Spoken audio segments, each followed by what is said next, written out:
कोई डाउट आवे पूछता रहेजो। स्टार्टिंग ની અંદર થોડું ઘણું પતી જાય એના પછી ડેલી સવારે આવીને પહેલા ક્વેશ્ચન પૂછીશ 5 મિનિટ કોઈનું બી નામ લઈને, બરોબર? તો રેડી રહેજો. મેલિએબિલિટી. મેલિએબિલિટી શું કોને કહેવાય? કે ધારો કે કોઈ બી સીટ દેખાય તમને, ધારો કે આ ધારો કે પ્લેટ હે, બરાબર? ધારો કે પ્લેટ હે આ રીતની, બરાબર? કોઈ બી પ્લેટ હે આ રીતની, એ પ્લેટને ટીપીને જો એની અંદર મેલિએબિલિટી કોને કહેવાય? ધારો કે કોઈ બી પ્લેટ છે, ધારો કે કોઈ બી હે, એના ઉપર ફોર્સ એપ્લાય કરીને આને ટીપવામાં આવે, ઉપરથી શું કરવામાં આવે? ટીપવામાં આવે. ટીપીશ બંને બાજુથી ઉપર ને નીચેથી ટીપીશ આને, એટલે કમ્પ્રેસિવ ફોર્સ એપ્લાય કરીશ. તો કમ્પ્રેસિવ ફોર્સ એપ્લાય કરતા ફાઇનલી કેવું બની જશે? એકદમ થીન શીટમાં કન્વર્ટ થશે. શેમાં કન્વર્ટ થશે? થીન શીટમાં કન્વર્ટ થશે. શેમાં કન્વર્ટ થશે? થીન શીટમાં. ખબર પડી મુજે કહેવા માંગુ છું એ? ઉતર્યું મગજમાં? શેમાં કન્વર્ટ થવાનો ટ્રાય કરશે? થીન શીટની અંદર કન્વર્ટ થવાનો ટ્રાય કરશે.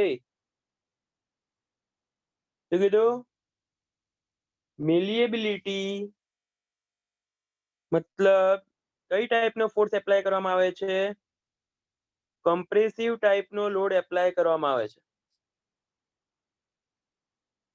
બરાબર? અને કોનામાં કન્વર્ટ કરવું છે? થીન શીટમાં કન્વર્ટ કરવું છે. થીન શીટમાં કન્વર્ટ કરવાની પ્રોપર્ટી. થીન શીટમાં કન્વર્ટ કરવાની property.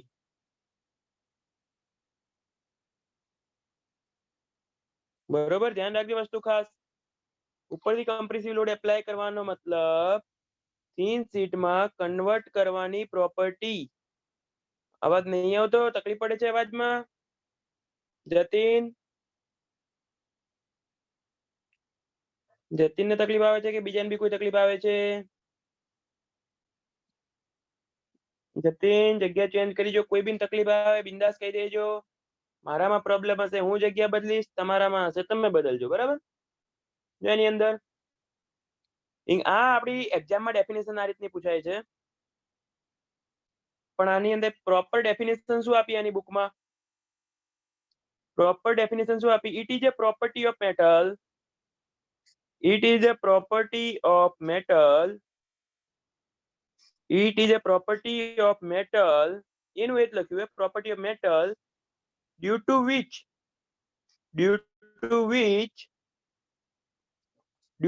a metal can be due to which metal can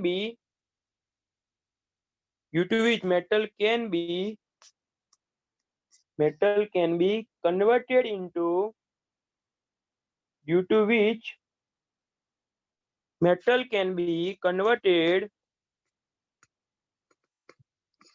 into thin sheet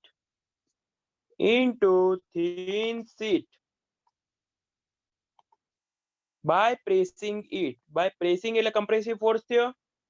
pressing એટલે કમ્પ્રેસિવ ફોર્સ થયો. કોનામાં કન્વર્ટ કરવાની વાત કરે છે? થિન શીટમાં. અને આપણે એક ઓલરેડી આગળ જોયું હતું ડક્ટિલિટીમાં કોનામાં કન્વર્ટ કરવાની વાત કરતો હતો? ડક્ટિલિટીમાં કોનામાં કન્વર્ટ કરવાની વાત કરતો હતો? થીન વાયરમાં. ભૂલ ના કરતા, ભેગું ના કરતા, મહેરબાની કરજો. ઓકે, આગળ જવા દઉં છું. યસ, તાર કે વાયરમાં કન્વર્ટ કરવાની વાત ચાલતી હતી, બરાબર? ચલો આગળ જોઈએ. એના પછી આગળનો ટોપિક જોઈએ, હાર્ડનેસ.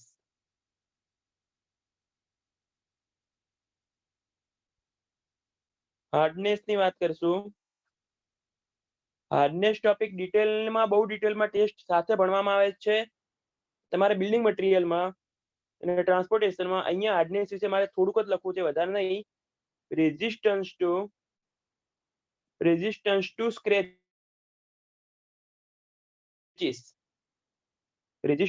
સ્ક્રેચીસ. બરાબર? રેઝિસ્ટન્સ ટુ સ્ક્રેચીસ, બરાબર? સ્ક્રેચીસ બી લખતા હોય છે, અમુક વાર એબ્રેશન બી લખતા હોય છે. હવે એબ્રેશન કોને કહેવાય? એબ્રેશન કોને કહેવાય? સ્ક્રેચ ના પડવા જોઈએ. સ્ક્રેચ મતલબ એગ્રીગેટ ને ધારો કે બે એગ્રીગેટ એકબીજા જોડે ઘસાય છે, એગ્રીગેટની સાઈઝ જો ઘસાઈને સાઈઝ નાની થાય તો એની હાર્ડનેસ ઓછી હશે, એનો મિનિંગ એવો થાય. બે એગ્રીગેટ એકબીજા જોડે ઘસાઈને બી જો સાઈઝ નાની ના થાય તો એની હાર્ડનેસ વધારે છે એવું કહેવાય. એગ્રીગેટ ને સ્ટીલ બોલ, ધારો કે હવે બે ડિફરન્ટ પાર્ટિકલ વચ્ચેનો ઘસારો, બે ડિફરન્ટ પાર્ટિકલ વચ્ચેનો ઘસારો, બે ડિફરન્ટ પાર્ટિકલ વચ્ચેનો ઘસારો, બે ડિફરન્ટ પાર્ટિકલ વચ્ચેનો ઘસારો શું કહેવાય એને? લાઈક સમજો રોડ ઉપર ગાડી જાય છે, રોડ ઉપર ગાડી જાય તો ઘસારો કોના વચ્ચે થશે? ઘસારો કોના વચ્ચે થશે? એગ્રીગેટ એન્ડ અધર પાર્ટિકલ વચ્ચે થશે, ટાયર વચ્ચે. એગ્રીગેટ એન્ડ અધર પાર્ટિકલ વચ્ચે થશે ઘસારો, તો એના માટે પ્રોપર વર્ડ યુઝ થાય એબ્રેશન. એબ્રેશન. પણ બે સેમ પાર્ટિકલ વચ્ચેનો ઘસારો, લાઈક સમજો એગ્રીગેટ થી એગ્રીગેટ ઘસાય તો કોની વાત થાય? એટ્રિશિયન. જો એગ્રીગેટ થી એગ્રીગેટ ઘસાય તો વાત કોની થશે? એટ્રિશિયન. બે માંથી વધારે કામનો વર્ડ કયો છે? બે માંથી વધારે કામનો વર્ડ કયો છે? એબ્રેશન અને એટ્રિશિયન માંથી વધારે કામનો વર્ડ કયો? સિમ્પલ વસ્તુ છે, રોડ ઉપર ગાડી જાય, રોડ ઉપર ગાડી જાય છે તો એગ્રીગેટ ને એગ્રીગેટ ઘસાશે કે એગ્રીગેટ ને ટાયર વચ્ચેનો ઘસારો આવશે? તો વધારે કિંમતી વર્ડ કયો છે આપણા માટે? એબ્રેશન. ઓકે, ખબર પડી કે નહીં? બરાબર, ધ્યાન રાખશો. હાર્ડનેસ માટે કયા કયા ટેસ્ટ કરશો? ટેસ્ટ કયા કયા કરશો? લોસ એન્જલસ ટેસ્ટ આવે, યાદ આવશે તો આ રીતનું આવશે, સિલિન્ડર આવશે ને ફેરવવાનું આવશે, આ રીતનું હેન્ડલ આવશે. યાદ આવે ને કઈક? આવું કર્યું હશે કોલેજમાં. હવે તો ઓટોમેટિક આવી ગયા, પહેલા બાકી માણસ થી ફેરવતા.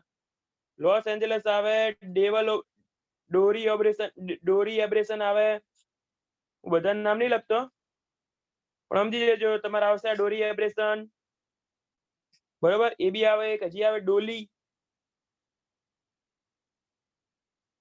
બરાબર. ગરીબ કોલેજ વાળા એમ ને. જેની અંદર જોઈશું આપણે કોન્ક્રીટ ની અંદર ડેવલ ટેસ્ટ આવશે. યસ, બરાબર. હવે એની અંદર ચલો, એ તો ચલો પછીની વસ્તુ છે, કોન્ક્રીટમાં આવવાના જ છે. સૌથી વધારે આપણે લોસ એન્જલસ નો ઉપયોગ કરીએ છીએ, બરાબર. હવે એની અંદર એક વસ્તુ સમજો ખાસ, હાર્ડનેસ માટે હજી એક સ્કેલ બી આવશે, એ બી કોન્ક્રીટમાં જ જોઈશું. હાર્ડનેસ ની ડેફિનેશન જ ખાલી મારે અહીંયા લખવી હતી. એક આવશે મોઅર સ્કેલ. મોઅર સ્કેલ પ્રમાણે તમને ખબર હશે, ખાલી એક વસ્તુ ખબર હશે, હાર્ડનેસ સૌથી વધારે ડાયમંડ ની છે, સૌથી વધારે ડાયમંડ ની છે. કેટલી વેલ્યુ? 10. સૌથી વધારે ડાયમંડ ની છે, યાદ આવે ને? 0 થી 10 વચ્ચે વેલ્યુ વેરી થાય. પિયુષ યાદ આવે ને? પિયુષ,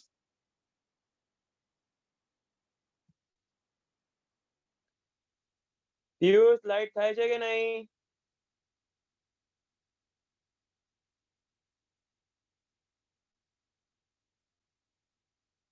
કોઈને તકલીફ પડતી હોય તો કહી દેજો બિંદાસ.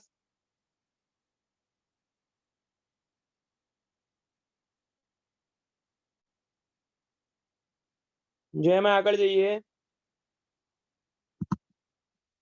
બરાબર. જો એમાં આગળ જોઈએ, શું થયું? મેસેજ એટલે ખબર ના પડી. Total number of elastic constant કેટલા છે? આ ટોપિક આપણે આગળ આવશે, ભણશું એક કે નહીં, ખાલી એક જ ક્વેશ્ચન કહેવા માંગુ છું. Total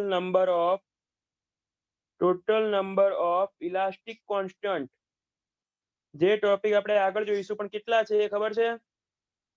total number of elastic constant કેટલા છે? 4 છે. જે ભણવાના બાકી છે, એક આવશે young modulus, shear modulus, bulk modulus, poison ratio. શું કીધું? 4 આવશે: young modulus, shear modulus, bulk modulus and poison ratio.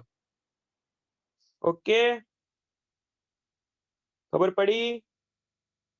એટલે કહેવાનો મતલબ મારો એટલો છે કે હજી આપણે જોયું, પહેલું જોયું મેલિએબિલિટી, ટીપી ને થિન શીટમાં કન્વર્ટ કરી શકો કમ્પ્રેસિવ લોડ એપ્લાય કરીને.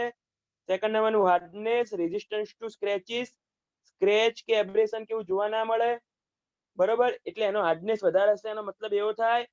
અને એના પછી આપણે જોયું total number of elastic constant કેટલા, તો 4. આટલી વસ્તુ આપણે જોઈએ હજી સુધી. હવે સોમની અંદર એઝમ્પશન કયા લેવામાં આવે? સોમની અંદર એઝમ્પશન કયા કયા લેશો?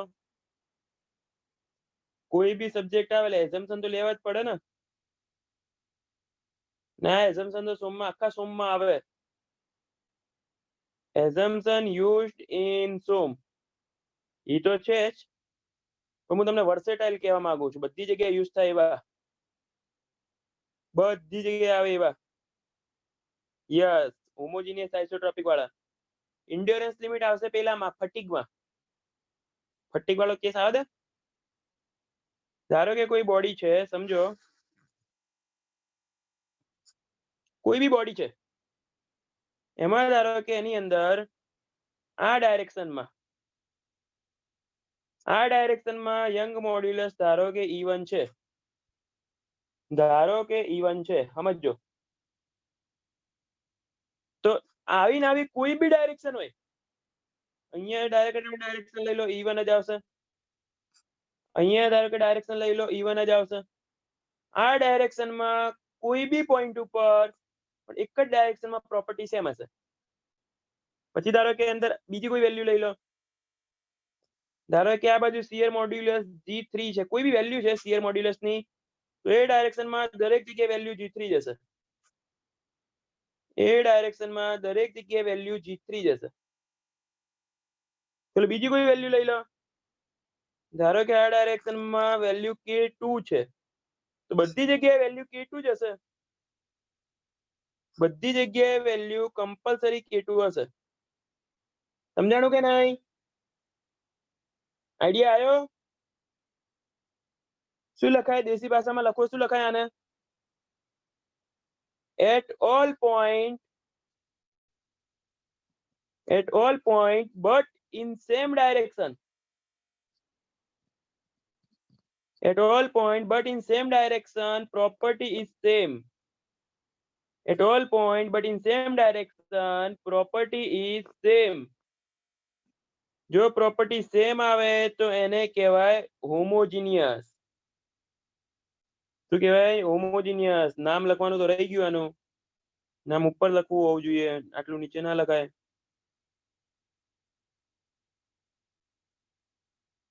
કઈ નહીં, નીચે લાવી દઈએ, બરોબર. લાવી દીધું પેલાને, નામ લખી દઈએ હોમોજીનિયસ. પણ એક્ઝામ ની અંદર પેલો ડેફિનેશન આટલી લાંબી નહીં લખે. એક્ઝામ ની અંદર પેલો ડેફિનેશન આટલી લાંબી નહીં લખે. At all point but in same direction, property same. તો એક્ઝામમાં કઈ ડેફિનેશન લખશે? પ્રોપર્ટી એક્ઝામ ની અંદર ડેફિનેશન આ રહી હશે એની. Property are equal at all point. Property are equal at all point. Exam ની અંદર ડેફિનેશન આરી જોવા મળશે. યાદ રાખજો, એક્ઝામ ઓરિએન્ટેડ ડેફિનેશન આરી યાદ રાખજો. ચલો આગળ જોઈએ. ક્લિયર? હોમોજીનિયસ માં કોઈ તકલીફ? ધારો કે સેકન્ડ નંબરની કોઈ બોડી લઈએ, કોઈ તકલીફ આમાં? જેની અંદર સેકન્ડ નંબરમાં ધારો કે અહીંયા તમારી કોઈ બી પ્રોપર્ટી આ બાજુ ધારો કે G1 છે, તો એ પોઈન્ટ ઉપર બધી જગ્યાએ બધા G1 જ હશે. બધી શિયર મોડ્યુલસ ની વેલ્યુ G1 જ હશે. કોઈ બી વેલ્યુ લઈ લો, કોઈ બી પોઈન્ટ ઉપર વેલ્યુ લઈ લો, G1 જ હશે. ધારો કે આ જગ્યાએ વેલ્યુ ધારો કે K2 છે, તો બધા K2 જ હશે. તમે એ પોઈન્ટે કોઈ બી વેલ્યુ લેશો તો એ કમ્પલસરી K2 હશે. હા કે ના? ખબર પડી ગઈ? શું કહેવા માંગે છે? ખબર પડી કે નહીં? આને આપણે કહીશું આઇસોટ્રોપિક આને આપણે કહીશું આઇસોટ્રોપિક. ડેફિનેશન લખ્યું શું લખાય? at one point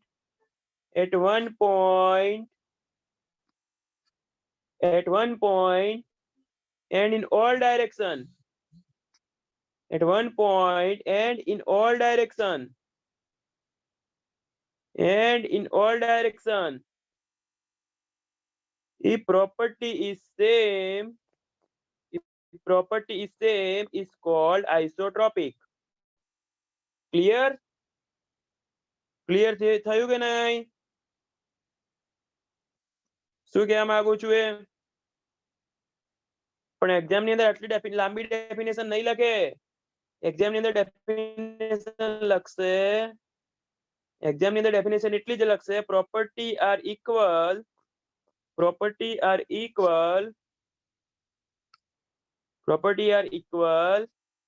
in all direction.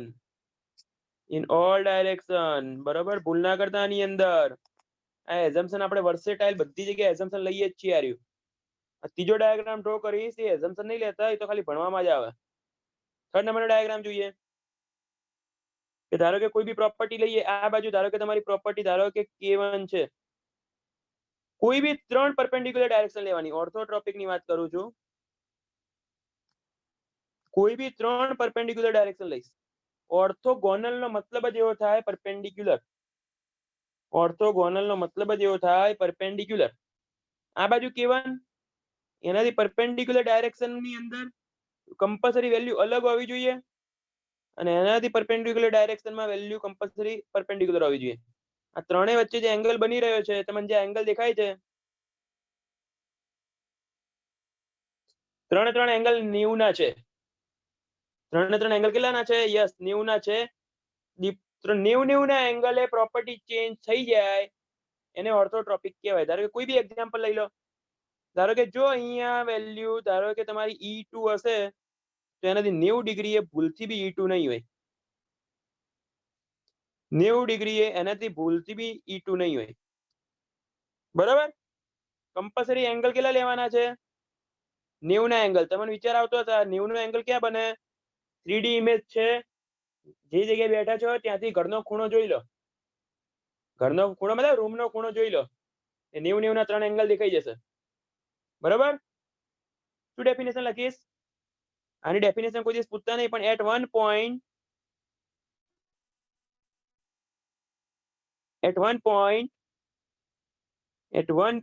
but in three perpendicular direction at one point but in 3 perpendicular direction, property is different.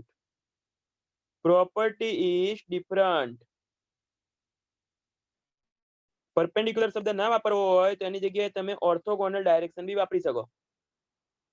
Orthogonal words બી વાપરી શકો. ઓર્થોગોનલ નો મતલબ પરપેન્ડિક્યુલર થાય. ઓર્થોગોનલ નો મતલબ પરપેન્ડિક્યુલર થાય. ખબર પડી આમાં? આ ડેફિનેશન માં આઈડિયા ના આવ્યો હોય તો બોલો. આમાં આઈડિયા ના આવ્યો હોય તો બોલો. આઈડિયા આવ્યો કે નહીં?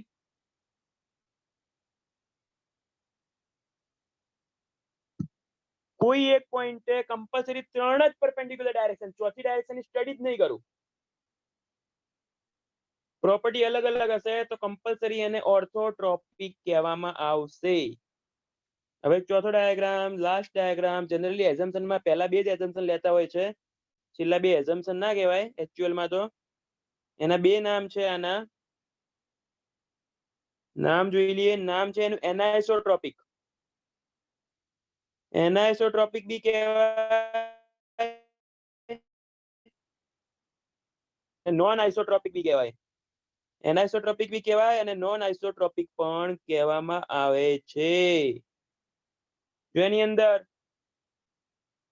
કોઈ એક પોઈન્ટ ઉપર ધારો કે અહીંયા પ્રોપર્ટી ધારો કે તમારી K1 છે, તો એ પોઈન્ટ હવે કોઈ બી K1 જોવા નહીં મળે. 3 ડાયરેક્શન નહીં, જેટલી ડાયરેક્શન લેવી એટલી લઈ લો. જેટલી ડાયરેક્શન લેવી એટલી લઈ લો. દરેક જગ્યાએ વેલ્યુ અલગ અલગ. ખબર પડી એમાં? આઇસોટ્રોપિક થી એક્ઝેક્ટ ઊંધું છે. at one point in all direction at one point in all direction the property is different. the property are different. તો એને કહેવામાં આવે છે નોન આઇસોટ્રોપિક. બધી ડેફિનેશન પાછી જોઈ લો. homogeneous at all point but in same direction, property is same. Exam ની અંદર સેન્ટેન્સ લખશે property are equal at all point. બરોબર. સેકન્ડ નંબર ની વાત કરીએ તો આઇસોટ્રોપિક એક જ પોઈન્ટે બધી ડાયરેક્શનમાં પ્રોપર્ટી સેમ જોવા મળશે. પછી ઓર્થોગોનલ એક કે પોઈન્ટે ત્રણ પરપેન્ડિક્યુલર ડાયરેક્શનમાં પ્રોપર્ટી અલગ અલગ આવશે જેને ઓર્થોટ્રોપિક કહેવાય. ને નોન આઇસોટ્રોપિક એનાઇસોટ્રોપિક એક પોઈન્ટે ત્રણ નહીં ગમે તેટલી ડાયરેક્શનમાં પ્રોપર્ટી અલગ અલગ હોય તો એને એનાઇસોટ્રોપિક કહેવાય. એનાઇસોટ્રોપિક હોમોજીનિયસ હોય ના. એટલે જો હવે તારી સમજો સમજાઈ દઉં તને. આ વસ્તુની અંદર જો ક્વેશ્ચન તમારે ક્રિએટ થયો હોય તો હું તમને કહી દઉં. જો આપણે ખાલી એમને નોટ લખીએ, 3-4 નોટ લખીએ. પહેલા મને એક ક્વેશ્ચન પૂછીને આન્સર આપજો. ઓર્થોટ્રોપિક બોડી છે એને એનાઇસોટ્રોપિક કહેવાય કે ના કહેવાય? ને એનાઇસોટ્રોપિક કહી શકાય? હા કે ના? કહી શકાય કે ના કહી શકાય? ધારો કે હું એનાઇસોટ્રોપિકમાં 3 જ ડાયરેક્શન લઉં. ધારો કે એનાઇસોટ્રોપિકમાં 3 જ ડાયરેક્શન લઉં તો ઓર્થોટ્રોપિક ને એનાઇસોટ્રોપિક કહી શકાય. ઊંધું સેન્ટેન્સ લખીએ. એનાઇસોટ્રોપિક ને ઓર્થોટ્રોપિક કહી શકાય? એનાઇસોટ્રોપિક ને ઓર્થોટ્રોપિક કહી શકાય?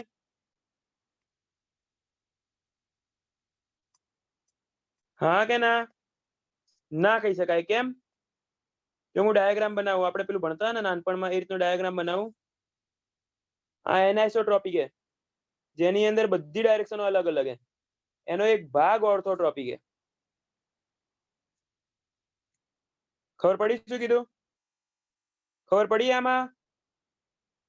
એનાઇસોટ્રોપિક નો એક ભાગ છે ઓર્થોટ્રોપિક. ઓર્થોટ્રોપિકમાં ખાલી 3 ડાયરેક્શન લેવામાં આવે જ્યારે એનાઇસોટ્રોપિકમાં ઇન્ફિનિટિવ ડાયરેક્શન. એનાઇસોટ્રોપિક એવું કહે છે કે ઇન્ફિનિટી ડાયરેક્શનમાં પ્રોપર્ટી અલગ અલગ છે. ઓર્થોટ્રોપિક કે છે એમાંની કોઈ 3 પરપેન્ડિક્યુલર ડાયરેક્શનમાં પ્રોપર્ટી અલગ અલગ છે. તો એનાઇસોટ્રોપિક ની અંદર ઓર્થોટ્રોપિક આવી જાય ને. ખબર પડી આમાં કે ના? આઈડિયા આવ્યો?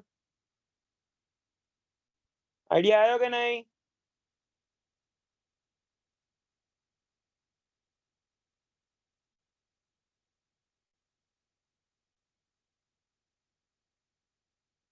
વેન ડાયાગ્રામ કહી શકો. એનાઇસોટ્રોપિક હોમોજીનિયસ. જો હવે એ જ ક્વેશ્ચન તારે ધીમે ધીમે લઈ જઉં તને. ધીમે ધીમે તને ક્વેશ્ચન તરફ લઈ જાઉં છું. એક જ મિનિટ ખમ તો ખરી.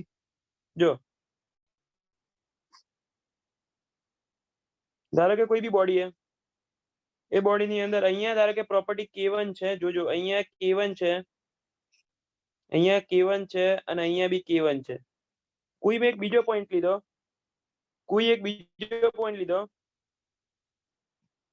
ત્યાં બી K1 છે, આ બી K1 છે, આ બી K1 છે, આ બી K1 છે, આ બી K1 છે. બોલો આ બોડીને કઈ બોડી કઈ કહેશો? આ બોડી માટે તમે શું કહેશો? કઈ ટાઈપની બોડી છે? આ 4 માંથી એક કોઈ બી આન્સર આપો. હોમોજીનિયસ કહી શકાય? હા કે ના? હોમોજીનિયસ કહી શકાય? આઇસોટ્રોપિક કહી શકાય? હોમોજીનિયસ પ્લસ આઇસોટ્રોપિક શોર્ટમાં લખો ખબર પડી જશે ને. બંને કહી શકો કે ના કહી શકો? બંને કહી શકો કે ના કહી શકો?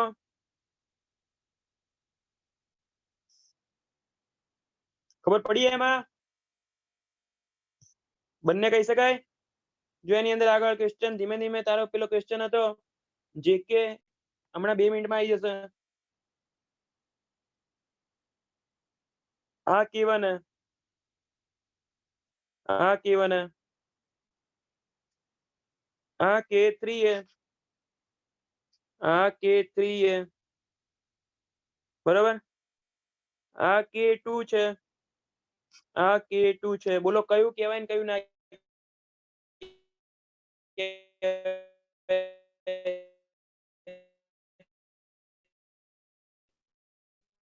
હોમોજીનિયસ કહેવાય? પેલા એ બોલો. તો હા કહી શકાય, આઇસોટ્રોપિક કહી શકાય.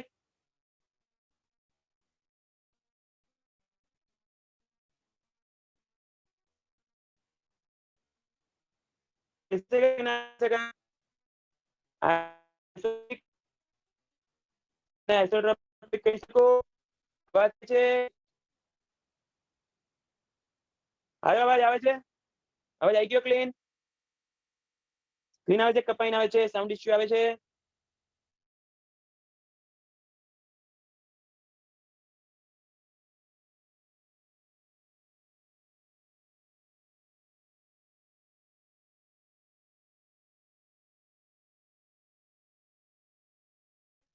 પહેલો ડાયાગ્રામ ક્લિયર હતો બધાને?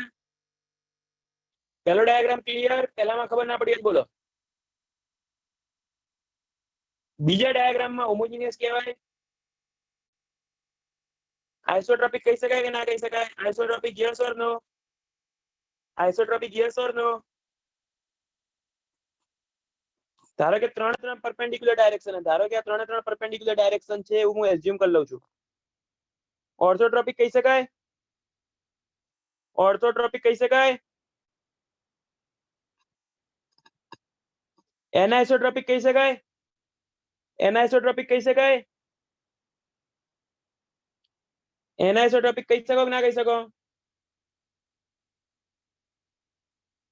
એનાઇસોટ્રોપિક બી કહી શકાય. કેમ ના કહી શકાય? મારે ઇન્ફિનિટી ડાયરેક્શન નહીં લેવી, કોઈ ત્રણ જ ડાયરેક્શન લેવી છે. સિવાય કોઈ ઇન્ફિનિટી ડાયરેક્શન ના લેતા હું ત્રણ જ ડાયરેક્શન લઉં તો એનાઇસોટ્રોપિક તો કહી શકું ને?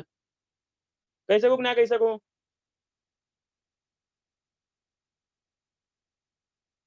ચલો જેકે નો ડાઉટ ક્લિયર થઈ ગયો અહીંયા? જેકે ડાઉટ ક્લિયર થયો કે નહીં? જેકે ભાઈ ક્યાં ગયા? હવે કોઈ બી હવે સમજવાની જરૂર ખરી? કોઈ બી એક્ઝામ્પલ આવે તો જાતે નક્કી કરી શકો કે ના કરી શકો? આ રીતે ત્રણ ડાયરેક્શન હજી ચાલુ જ કર્યું હે. ટેન્શન ના લે, એક જ પેજ જાતે વાંચશે, આઈડિયા આવી જશે. ના આઈડિયા મને કાલ પૂછી લેજે, કન્ટિન્યુ થઈ જાય. આગળનો ટોપિક બિલકુલ કનેક્ટેડ નહીં, ખાલી આ ટોપિકમાં નહીં ખબર પડે. આઇસોટ્રોપિક કહેવાય? બીજું કશું ના કહી શકાય? બીજું કશું ના કહી શકાય, સાચી વાત ને? હોમોજીનિયસ ના કહી શકાય, ઓર્થોટ્રોપિક ના કહી શકાય, બરોબર, એનાઇસોટ્રોપિક બી ના કહી શકાય. ખબર પડી ગઈ આમાં? ખબર પડી કે ના?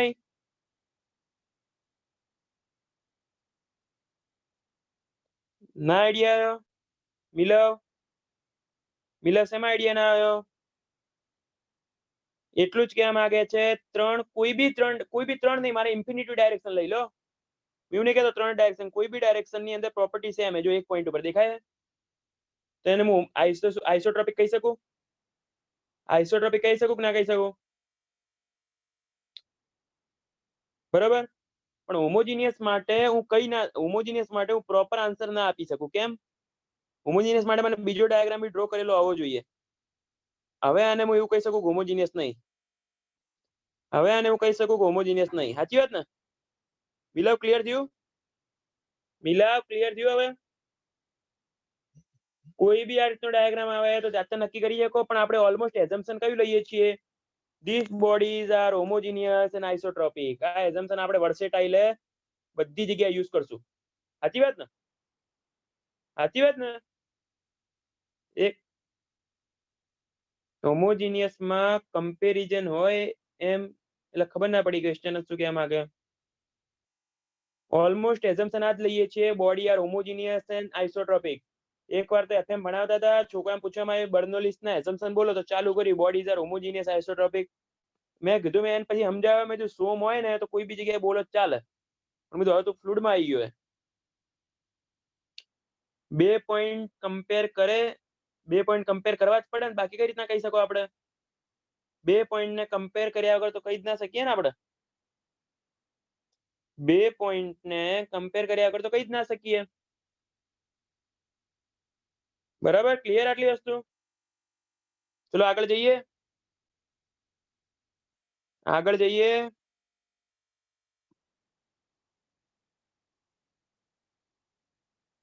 હવે આવી ગયું ક્લિયર? કોઈને આટલા સુધી ડાઉટ છે?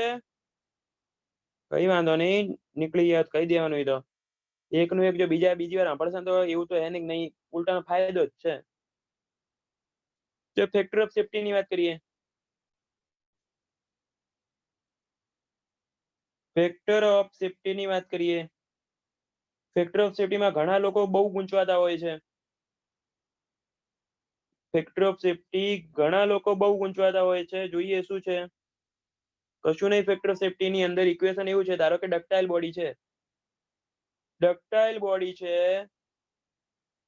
તો ફેક્ટર ઓફ સેફ્ટી થશે ડક્ટાઇલ બોડી માટે factor of safety is equal to yield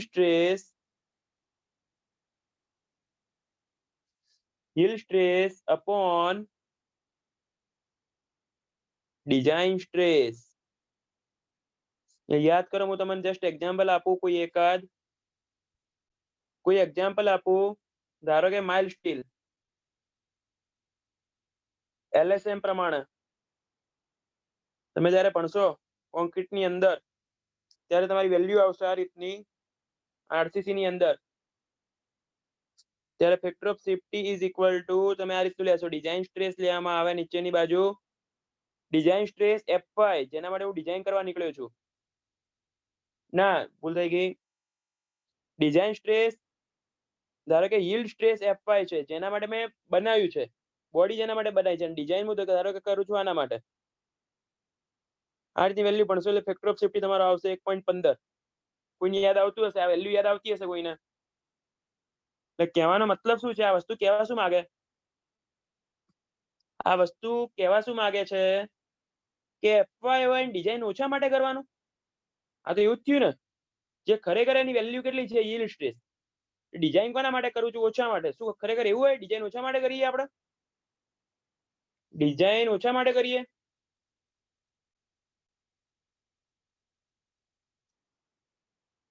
design ઓછા માટે કરીએ, વધારે માટે કરીએ? હવે સમજો આ વસ્તુ કહેવા શું માંગે. સ્ટ્રેસમાં લોકો બહુ લોચા પડતા હોય છે. એકદમ સિમ્પલ રીતે સમજો. માઇલ્ડ સ્ટીલની કેપેસિટી 250 ન્યૂટન પર mm સ્ક્વેર ની છે. માઇલ્ડ સ્ટીલની કેપેસિટી 250 ન્યૂટન. ધારો કે માઇલ્ડ સ્ટીલની કેપેસિટી માઇલ્ડ સ્ટીલની કેપેસિટી 100 ની છે. 100 ન્યૂટન પર મીટર mm સ્ક્વેર. મતલબ yield સ્ટ્રેસ એનો આટલો છે. પણ હું ડિઝાઇન કરું છું 0.87 FY, એટલે ધારો કે 87 માટે. એનો મતલબ શું થયો? મને ખબર છે 100 ઉપાડી શકશે. મને ગેરંટી 100% વિશ્વાસ છે કે 100 ઉપાડી શકશે. પણ ધારો કે કંઈક એને ઓછું નાખ્યું, કાં તો કાટ લાગ્યો હશે, બધી વસ્તુ માનીને એવું વિચાર્યું, જો ધારો કે વધારે ના ઉપાડી શક્યો તો શું થશે? ફેલ નહીં થઈએ? એનો મતલબ ત્યારે હું કહીશ કે ધારો કે 87 જ ઉપાડી શકશે. કેટલું ઉપાડી શકશે? 87 જ ઉપાડી શકશે. એટલે મેં મારા મગજમાં મેન્ટાલિટી એવી ક્રિએટ કરી લીધી છે કે ના ના, 100 ની ઉપાડીએ કે આ તો 87 જ ઉપાડી શકશે. એટલે મારે શું કરવું પડશે? મટીરિયલ વધારે યુઝ કરવું પડશે. હા કે ના? હા કે ના? ધારો કે 87 ની જગ્યાએ સમજો ને 80 જ છે. 80 નહીં, 50 જ લઈએ. ચલો 60 લઈએ. વસ્તુ સમજો. ધારો કે મારે કોઈ સ્ટ્રક્ચર ડિઝાઇન કરું છું, કોઈ બી સ્ટ્રક્ચર ડિઝાઇન કરું છું જેમાં 500 ની કેપેસિટી જોઈએ છે. કેટલી કેપેસિટી જોઈએ છે? 500 ની 600 ની કેપેસિટી જોઈએ છે. 600 જેટલો લોડ સહન કરવાનો હોય. જો ખરેખર હું આ પ્રમાણે મૂકત તો કેટલા બાર મૂકવાના થાય? 6 બાર. આ પ્રમાણે મૂકીશ તો કેટલા બાર મૂકવા પડશે? 10 મૂકવા પડશે. તો 4 વધારે મૂક્યા. 4 વધારે મૂક્યા. ખબર પડી ઇનડાયરેક્ટલી રિલેશન કઈ રીતે કનેક્ટ કર્યું? લાઈક ધારો કે તમારા ઉપર જ એક્ઝામ્પલ આપું, સમજો ને. તમારો FY, તમારો yield સ્ટ્રેસ 100 બ્રિક નો હે. તમે ધારો કે 100 બ્રિક ઉપાડી શકો. મને ખબર એક દિવસમાં તમે કીધું કે અહીંયાથી આટલી બ્રિક ફેરવવાની, ધારો કે 100 બ્રિક ઉપાડી શકો. પણ ધારો કે કેટલા બધા રિસ્ક છે. ફેક્ટર કેટલા આની અંદર? તમને કાં તો તાવ આવી જાય. આ તાવ તો હાલતા આવે. તમારે કામ ના કરવું એટલે તાવ આવે. તાવ આવી જાય, માથું દુખતું હોય, શરદી થઈ ગઈ હોય, કોઈક મળવા આવ્યું હોય, કાં તો કોકને મળવા જવાનું હોય, કાં તો કોકને ટાઈમ આપ્યો હોય, જેટલા બી કારણ જુઓ, જસ્ટ આ તો એક્ઝામ્પલ આલું ખાલી, કોન્ક્રીટમાં આવું હોય, બરાબર, બધી વસ્તુ છે. હવે મને ખબર જ છે કે મેન્ટાલિટી આવી છે, તો હું શું તમને 100 માટે ડિઝાઇન કરીશ? કોના માટે ડિઝાઇન કરીશ? ડિઝાઇન કોના માટે કરીશ? ધારો કે મેં તમને ડિઝાઇન કર્યા 50 માટે, ધારો કે ડિઝાઇન કેના માટે કર્યા? 50 માટે. એનો મતલબ શું થશે? ઇનડાયરેક્ટલી તો મારું કોસ્ટિંગ વધી ગયું ને, મારે 2 માણસ રાખવા પડશે. ખબર પડી? હું જે એક્ઝામ્પલ આપ્યું એમાં કે ના ખબર પડી? ખબર પડી કે નહીં? ઇનડાયરેક્ટલી તો મટીરિયલ જ વધારે યુઝ થયું ને. કોન્ક્રીટ ની અંદર ધારો કે પેલો ગ્રેડ કાં તો બદલી કે ગ્રેડ બદલી નાખે, ચોરી કરે, કાં તો પ્રોપર ક્યુરિંગ નહીં કરતો. ક્યુરિંગ સૌથી ઇમ્પોર્ટન્ટ પાર્ટ. ચોરી કરીને આરે ક્યુરિંગમાં કરે, સિમેન્ટમાં કરે, બધી વસ્તુ કરે. મને એઝ અ ડિઝાઇન એન્જિનિયર તરીકે મને એટલી ખબર પડવી જોઈએ, ભલે સ્ટ્રક્ચર મોંઘું થાય પણ પડવું જોઈએ નહીં. તું શું વિચારીશ? કેપેસિટી એમ 30 ન્યૂટન પર mm સ્ક્વેર, એમ 30 ની કેપેસિટી ખરેખર 30 ન્યૂટન પર mm સ્ક્વેર છે, એમાં કોઈ વાંધો નહીં, બરોબર. હું પેલાને બી કહીશ કે તાર કમ્પલસરી 30 નું જ કામ કરવાનું હોય, ટેન્ડરમાં લખીને આપીશ. પણ મેં મારી મગજની અંદર મેં ડિઝાઇન કોના માટે કરી હશે? આ 30 છે ને પણ 10 નો જ લઈ શકશે લોડ. આ 30 છે પણ ખરેખર લોડ કેટલાનો લઈ શકશે? 10 નો જ લઈ શકશે. તો એ પ્રમાણે મારે 3 વાર મટીરિયલ યુઝ કરવાનું થશે. તો પેલો સિમેન્ટની ચોરી ધારો કે એવું વિચારીને કરતો હોય કે 10 ની જગ્યાએ હું 4 બેગમાં કામ પતાવી દઈશ, પણ એને એમ કે મેં 6 બેગની ચોરી કરી, પણ તોય મારા માટે તો સ્ટ્રક્ચર સેફ હે ને. ખબર પડી કે ના પડી? આ ફેક્ટર ઓફ સેફ્ટી વધે તો એ વસ્તુ કઈ વસ્તુ હોઈ શકે? મને કોઈ કહી શકે? ફેક્ટર ઓફ સેફ્ટી માટે વધે તો તમે કયા કયા આન્સર આપી શકો? બીજા અનઇકોનોમિકલ થાય, સેફ્ટી વધે. જેટલી ફેક્ટર ઓફ સેફ્ટી વધારે હશે એટલું ક્વોલિટી કંટ્રોલ ઓછું હશે. આ શબ્દો બોલ્યો એમાં ખબર પડી? આ શબ્દો બોલ્યો એમાં ખબર પડી કે ના પડી? આઈડિયા આવ્યો? હું શું કહેવા માંગુ છું? વસ્તુ ક્લિયર થઈ? ના ખબર પડી તો બિંદાસ કહી દેજો. ફેક્ટર ઓફ સેફ્ટી બહુ અગત્યની છે. હું આગળ સાચું જઈને હેરાન કરીશ. ત્યાં જઈને ભૂલી ગયા તો ધોઈ નાખીશ. હાલ ના ખબર પડે પૂછી લેજો. ના પડી? સંજીવ આઈડિયા ના આવ્યો?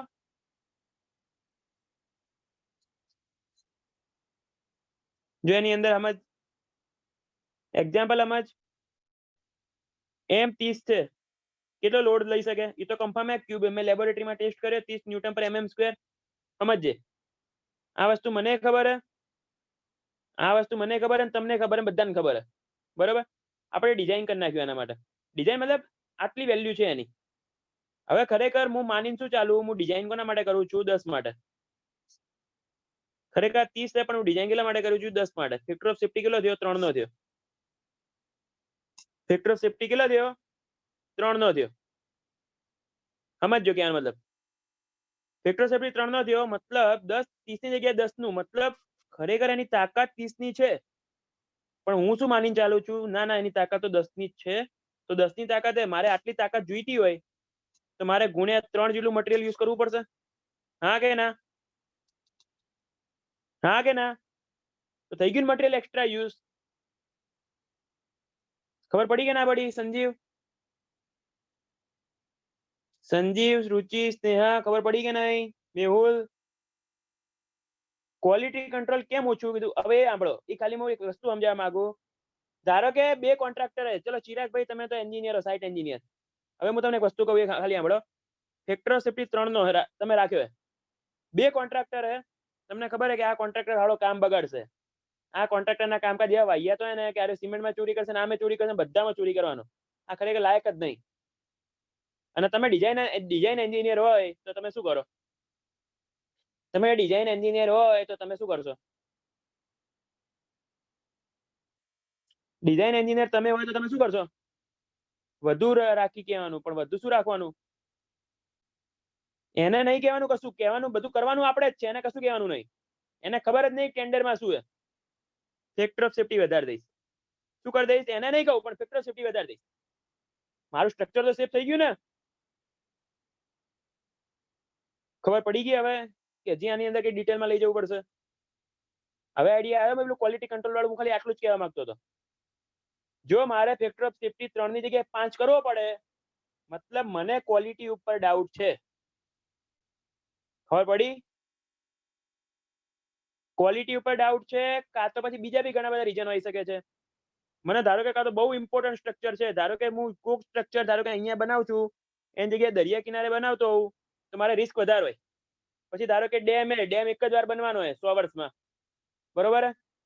સિમ્પલ વસ્તુ છે. ચલો એની અંદર પેલો સિમેન્ટમાં ચોરી નહીં કરે, પણ વસ્તુ સિમ્પલ એ બી વસ્તુ હે ને કે આ વસ્તુ ભૂલથી ના તૂટવી જોઈએ. આ ભૂલથી તૂટશે તો મતલબ બહુ જ મોટી જાનહાની કરશે. તેવા કેસમાં બી હું ફેક્ટર સેફ્ટી વધારે રાખીશ. બરાબર? તમને વિચાર આવ્યો કોઈ દિવસ? તમને કોઈ દિવસ આટલો વિચાર આવ્યો કે આપણે ખરેખર પેલો માણસ 30% ટેન્ડર નીચે જાય છે, સમજો. આ બધી વસ્તુ કામની જ છે, રિલેટ થશે ક્યાંક ને ક્યાંક. 30% ટેન્ડર નીચે જાય, બરોબર? 100 રૂપિયાનું કામ હે, કોન્ટ્રાક્ટર એવું કહે છે હું 30 રૂપિયા નીચે કામ કરીને આપીશ. જોજો હજી એને 6 થી 10% ટેક્સમાં જતું રહે. ટેક્સ ને અધર ખર્ચા હોય, જીએસટી ને બધા લેબર ને બધું હોય. 10% ચલો સરકાર માણસોને ખવડાવે ગવર્મેન્ટમાં, બરાબર? અમુક પબ્લિક, અમુક જગ્યાની વાત કરું, વર્સ્ટ કેસ કહું. આપણે ખાવાના હતા નહીં, આપણે ઇજ્જતથી કામ કરવાનું, બરાબર? આટલા થયા 50%, 20% તો એરિયો કમાશે. તો એ 100 નું કામ એરિયો 30 માં કરીને આપશે. 100 નું કામ એરિયો કેટલામાં કરીને આપે? 30 માં કરીને આપે. એસઆર અપડેટેડ નહીં તો શું સ્ટ્રક્ચર પડી જાય છે? સ્ટ્રક્ચર પડી જાય કે ઊભું ઊભું રહે? હું એમ કહું ચલો એની ડિઝાઇન લઈ પછી નહીં કરી શકતું તો પડે છે સ્ટ્રક્ચર. પણ ખરેખર તમે ઘરે વિચારો, તમારું ઘર બનાવતા હોય તો કેટલું રિસ્ક આવે, કેટલી બીક લાગે. ઘરે કેમ તમારે 4 થેલી સિમેન્ટ યુઝ કરવાનો તો 4 જ વાપરો, નહીં એક જ વાપરું? હેલો, ક્યાં ફેર પડવાનો? સિમ્પલ વસ્તુ ના પડવાનું કારણ શું છે? થોડું ડિઝાઇન એન્જિનિયર પહેલેથી ફેક્ટર સેફ્ટી ઇન્ક્લુડ કરીને મૂક્યું હશે. ખબર પડી ગઈ કે આનું લોજિક? જે વસ્તુમાં ખરેખર 100 સિમેન્ટની થેલી જોઈતી હતી એની જગ્યાએ ખરેખર 30 સિમેન્ટની થેલી યુઝ થાય છે તોય કઈ વાંધો આવતો નહીં. કેમ? ડિઝાઇન એન્જિનિયરને ખબર હે આ મારા બેટા ચોર તો કરશે જ. એટલા માટે આપણા કરતા અમેરિકા વાળાને બધી જગ્યાએ ફેક્ટર ઓફ સેફ્ટી ઓછો હોય છે, બરોબર? એનું કારણ હે અધર કન્ટ્રીઝમાં ને રૂલ્સ બહુ કડક હોય. રૂલ્સ કડક મતલબ આપણે કેવું, આપણે ફિક્સ, આપણને ખબર જ છે કે 100 સિમેન્ટની થેલી હે તો આર્યો, બરોબર? 30 તો ચલો ગવર્મેન્ટ જ બચાવી લીધી, 10 પેલો ખાઈ ગયો, 10 પેલો ખાઈ ગયો, 10 પેલો ખાઈ ગયો, વ્હાઈટ કપડા વાળો બધો. છેલ્લે જઈને 40 માટે ડિઝાઇન કરવાની એવી વાત થઈ ને. તો એટલે પહેલેથી ડિઝાઇન એન્જિનિયર હોશિયાર હોય છે. ઇન્ડિયા ચોરી વધુ કરે એટલે ના, ઇન્ડિયા ચોરી વધુ કરે એવું ના હોય. આપણા લોકોનું માઇન્ડ હવે થોડુંક કરપ્શન તરફ વળ્યું છે. નું કારણ શું છે? કરપ્શન એટલે એ રીતે બી નહીં કે માણસને પોતાને કરપ્શન કરવું ગમે છે, પણ વસ્તુ શું થઈ ગઈ, બીજાના હાથમાં ગાડી જોવે, સેમ પોસ્ટ વાળા 2 માણસ હોય, એક મારી જેમ એક્ટિવા લઈને જતો હોય અને એક બીજો માણસ ક્રેટા લઈને આવતો હોય, ત્યારે માણસને કરપ્શન કરવાની ઈચ્છા થાય, બરાબર? માણસ પોતાનું જોતો નહીં, બીજાનું જોવે ને ત્યારે ઈચ્છા થાય. શું કીધું? જો એની અંદર આગળ જોઈએ, બ્રિટલ બોડી.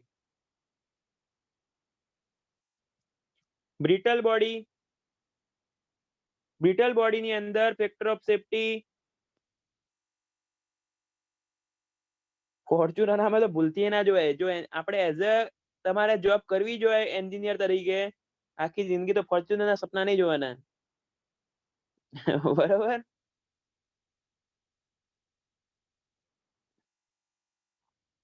તો મોટા મોટા શોખ હોય મર્સિડીઝ BMW ના, તો તૈયારી બૈયારી ના કરતા. જો બરોબર, 5-10 વર્ષ પછી છોડીને લાવી શકો, જોબ છોડી દેવાની. Brittle body factor of safety is equal to ultimate stress upon design stress. બરોબર? શું કીધું? આમાં તો હવે yieldના થાય ને. બ્રિટલ બોડી એ બ્રિટલ બોડીની અંદર તો yield ના થાય ને. ડક્ટાઇલ આવે તો yield આવે, પણ બ્રિટલ બોડીમાં તો yielding ના થાય ને, કમ્પલસરી અલ્ટિમેટ જ આવે. જો તમને હાલ ફેક્ટર ઓફ સેફ્ટીમાં ખબર પડશે તો આગળ જઈને પેલા સ્ટીલના ક્વેશ્ચન આવડશે, પ્લાસ્ટિક મોમેન્ટ વાળા, લોડ ફેક્ટર, શેપ ફેક્ટર. જો અહીંયા જ તમે ગોથા ખાઈ ગયા તો આગળના ક્વેશ્ચન નહીં કરી શકો. બહુ જ મસ્ત ક્વેશ્ચન આવે છે. અમુક જગ્યાએ લોકો ડિઝાઇન કહેતા હોય છે, બરાબર? અમુક લોકો ડિઝાઇન કહેતા હોય છે, અમુક લોકો એને બીજું બી નામ આપેલું છે, વર્કિંગ સ્ટ્રેસ બી કહેતા હોય છે, વર્કિંગ સ્ટ્રેસ બી કહેતા હોય છે. અમુક લોકો એને અલાઉએબલ સ્ટ્રેસ કહેતા હોય છે. બધી જગ્યાએ જોજો તમને ઘણા નામ જોવા મળશે. અલાઉએબલ વાળો જીઓટેકમાં હમણાં વર્કિંગ વાળો લગભગ સોમમાં જ આવશે. તો મને સ્ટીલમાં આવે. વર્કિંગ વાળો સ્ટીલમાં અલાઉએબલ લખે, અમુક લોકો પરમિસિબલ લખે. આ વર્કિંગ આ ડિઝાઇન સ્ટ્રેસના બીજા નામ હો. પછી હજી એકાદ વર્કિંગ અલાઉએબલ પરમિસિબલ સેફ સ્ટ્રેસ. આ બધી વસ્તુઓ એકની એક છે. લોકો બહુ જ ગોથા ખાતા હોય છે. ડિઝાઇન લખો, વર્કિંગ લખો, અલાઉએબલ લખો, પરમિસિબલ લખો કે સેફ લખો, બરાબર. સર્વિસ બી કહી શકો. સર્વિસ શબ્દ જનરલી યુઝ નહીં કરતા, પણ આટલામાંથી કોઈ બી શબ્દ યુઝ કરી શકો, બરાબર. એટલે ધ્યાન રાખજો, ક્વેશ્ચન ઉપર ખાસ ભૂલ ના કરતા. એનું કારણ એટલા માટે ભાર આપીને કહું છું, જીઓટેકની અંદર જ્યારે પૂછવામાં આવે કે એન્જિનિયરિંગ ન્યૂઝ ફોર્મ્યુલા બોલો, એટલે બોલો WH/S શું કહેવાય 6S+C. 6 તો પેલો ફેક્ટર ઓફ સેફ્ટી તો મૂકી જ દે. પણ ભાઈ વાંચ તો ખરી. પેલા અલ્ટિમેટ પૂછ્યું કે અલાઉએબલ પૂછ્યું? વાંચ્યા વગર જ આન્સર આપી દેવાનો. વાંચ્યા વગર આન્સર આપવો નહીં. જોઈ લેવાનું કે એને અલ્ટિમેટ પૂછ્યું કે અલાઉએબલ પૂછ્યું. ઓકે, ક્લિયર વસ્તુ? આટલા સુધી કોઈને ડાઉટ? કોઈને તકલીફ ખરી? જનરલી ફેક્ટર ઓફ સેફ્ટી એક કરતા વધારે જોઈએ ને. જનરલી શબ્દ એટલા માટે લખવો પડે, એક બે કેસ તમારા અપવાદ આવશે, બરાબર. જનરલી 1.5 થી લઈને 4 સુધીની વેલ્યુ લી. આ વેલ્યુ ગુસ્સા નહીં હો, કામની નહીં. ખાલી એટલા માટે જ 1 થી મોટી હોય, 1 થી વેલ્યુ મોટી હોય, બરાબર. એક બીજો વર્ડ આવે છે margin of safety. Margin of safety એનું ઇક્વેશન છે ફેક્ટર ઓફ સેફ્ટી -1. શું કહેવા માંગે આ વસ્તુ? કહેવા શું માંગે? સમજો આ વસ્તુ.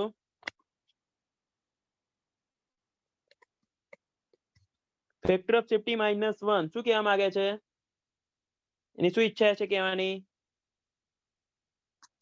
ધારો કે કોઈ એરક્રાફ્ટ ઇન્ડસ્ટ્રી એવું કંઈક છે. શું કીધું?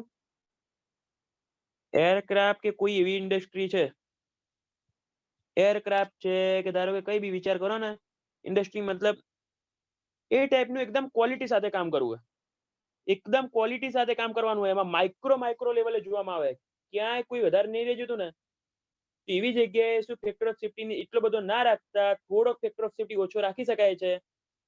શિપ બી આવશે, યસ, શિપ બી આવશે. એવી જગ્યાએ થોડોક ફેક્ટર ઓફ સેફ્ટી ઓછો રાખી શકાય છે, તો આપણે એને શું કહીએ? Margin of safety. ના કીધું મેં તમને હમણાં કીધું એ જ વસ્તુ થઈ ને. ક્વોલિટી કંટ્રોલ ઇન્ક્રીઝ થયું. શું કીધું? ક્વોલિટી કંટ્રોલ ઇન્ક્રીઝ થયું. શું કીધું? ક્વોલિટી કંટ્રોલ ઇન્ક્રીઝ થયું એટલા માટે માર્જિન ઓફ સેફ્ટી લઈ શકો. તમને એવું લાગે કે અહીંયા બહુ સારી ક્વોલિટી છે તો પછી શું કામ વધારે મટીરિયલ યુઝ કરવું? ફેક્ટર ઓફ સેફ્ટી નો ઓછો કરી દો. એ જગ્યાએ આપણે ફેક્ટર ઓફ સેફ્ટી ના યુઝ કરતા કોનો ઉપયોગ કરીએ છીએ? Margin of safety. Okay, clear આટલા સુધી? હા કે ના? કોઈ તકલીફ? માર્જિન ઓફ સેફ્ટીમાં નવો વર્ડ છે, જીપીએસસી માં હજી સુધી કોઈ દિવસ પૂછાણો નહીં. માર્જિન ઓફ સેફ્ટી યાદ રાખજો, બરાબર. અલગ અલગ ટર્મિનોલોજી અહીંયા નહીં આપી, એકચ્યુઅલમાં એન્વાયરમેન્ટમાં પેલા ટ્રાન્સપોર્ટમાં આપી હતી, પણ આ સોમની અંદર એક બી ક્વેશ્ચન છાપી દીધા એટલા માટે હું લખી દઉં છું. પણ ટેસ્ટ અહીંયા નહીં કરાવીએ. ટેસ્ટ તમારે કોન્ક્રીટના અને એગ્રીગેટના આપણે ત્યાં જ જોઈશું. ટફનેસ કોને કહેવાય? આપણે કેવું હોય કે આ બોડી ટફ છે, એનો મતલબ શું? Resistance to impact load. Resistance to impact load, બરાબર. પછી સ્ટ્રેન્થ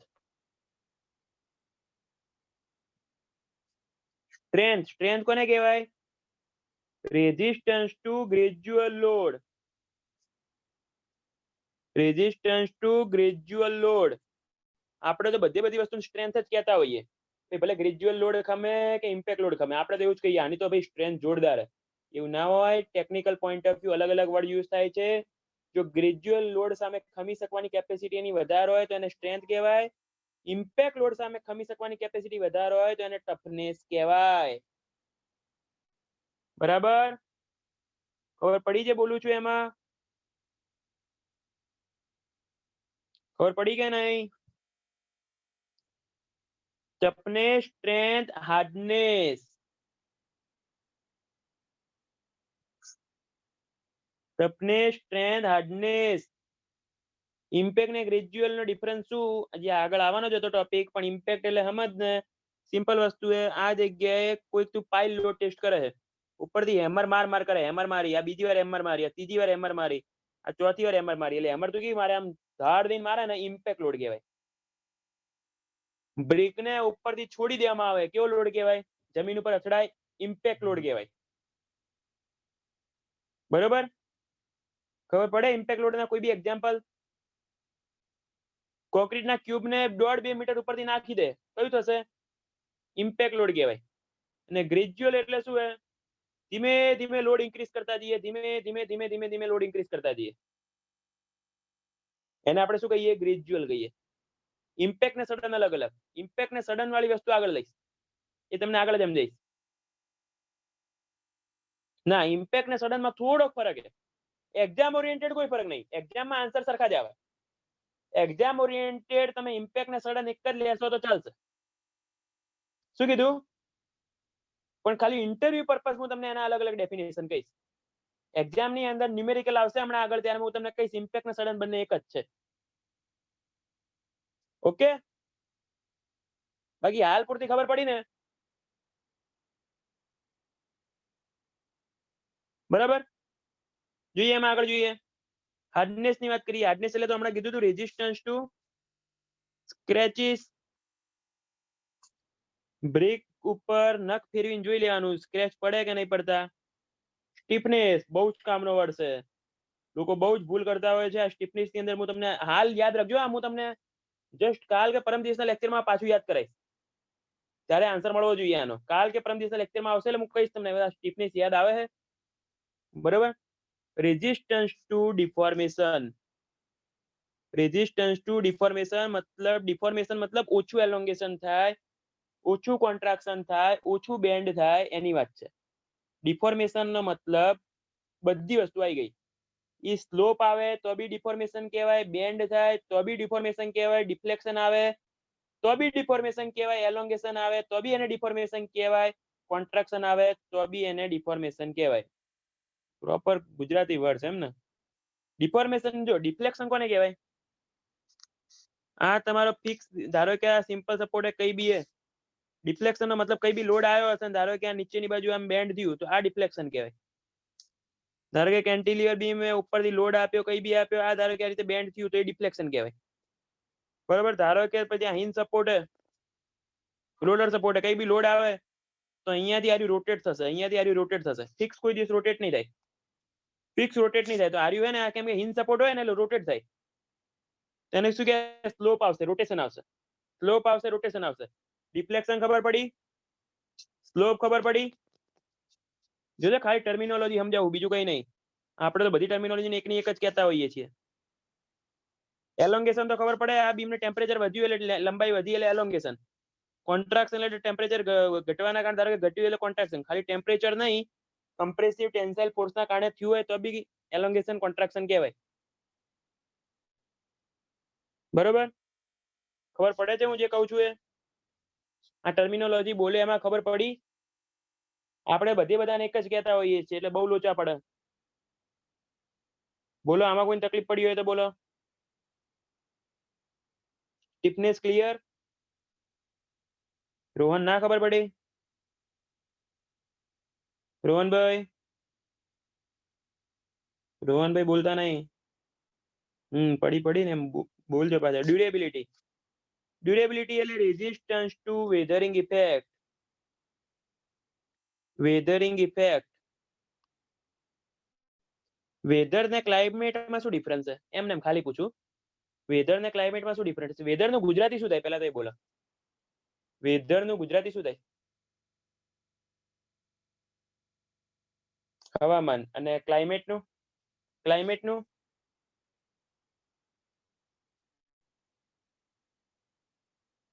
મારો ગપ્પા મારો. હાલો હાલો, કોઈ નહીં ખબર, પકડાવો. પકડાવો ગોળી હાલો, કોઈ ખબર નહીં.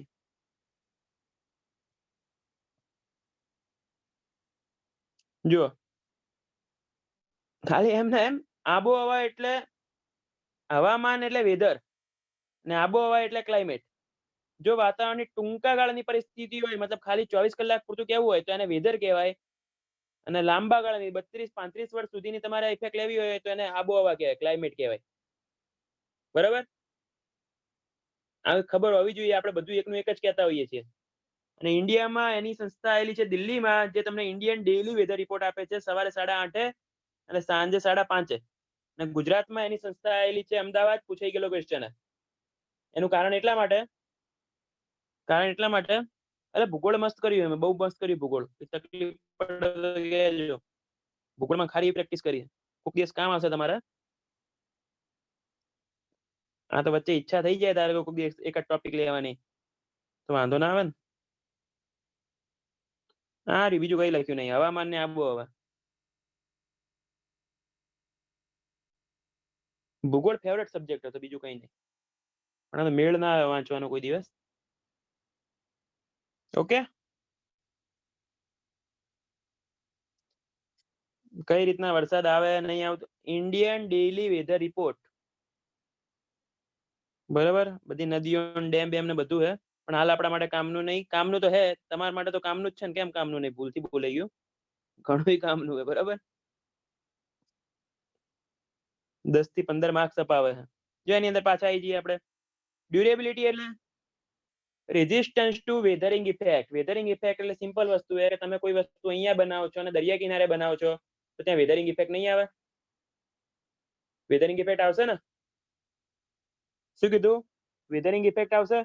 તો સિમ્પલ વસ્તુ કે એને ખમી શકે કે નહીં ખમી શકતું. હવે તમે બ્રિકની ડિઝાઇન કરીએ, એક બ્રિક સિમ્પલ વસ્તુ કે ઘરની ફાઉન્ડેશનમાં છે, એક બ્રિક સુપર સ્ટ્રક્ચરમાં છે, એક બ્રિક ધારો કે પછી એ જ ધારો કે બ્રિકનો ઉપયોગ કરવાનો છે દરિયા કિનારે, અને એ જ બ્રિક ધારો કે કેમિકલ ઇન્ડસ્ટ્રીમાં. સેમ બ્રિક 4 જગ્યાએ છે તો ચારે જગ્યાએ એના માટે વેધરિંગ ઇફેક્ટ અલગ અલગ થઈ. તો શું બધી જગ્યાએ એ બ્રિક એવી ને એવી જ મજબૂત છે કે પોતાની સ્ટ્રેન્થ ગુમાવી બેસે છે? બરાબર, એને ડ્યુરેબિલિટી કહીએ. એટલે કોઈ બી દિવસ જો દરિયા કિનારા વાળો માણસ હોય ને, તેને પહેલો જ ક્વેશ્ચન સાહેબ ઇન્ટરવ્યુમાં પૂછે ત્રીજા ચોથા દિવસમાં, ભાઈ કે તારી સિમ્પલ કે ડ્યુરેબિલિટી ટેસ્ટ સમજાવ. કેમ કે દરિયા કિનારે બહુ મોટો પ્રોબ્લેમ આવતો હોય. સિમ્પલ વસ્તુ છે, એક સિમ્પલ એક્ઝામ્પલ સમજી લો ને, તરત ખબર પડી જશે. તમે એક દિવસમાં પાછું બ્રિક વાળું જ એક્ઝામ્પલ સમજો. 100 બ્રિક એક દિવસમાં 100 બ્રિકનું કામ કરી શકો છો, કોઈ વાંધો નથી. પરંતુ સમજો, મારો આન્સર સમજો. પણ ધારો કે આવતીકાલે ને ગઈકાલે આવું કંઈક હતું, તમારું ટાઈમિંગ આવું હોય જોબનું 6 AM થી 9 PM.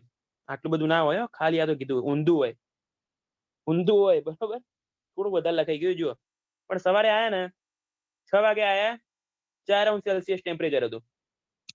બપોર 12 વાગે પહોંચતા 52°C થયું.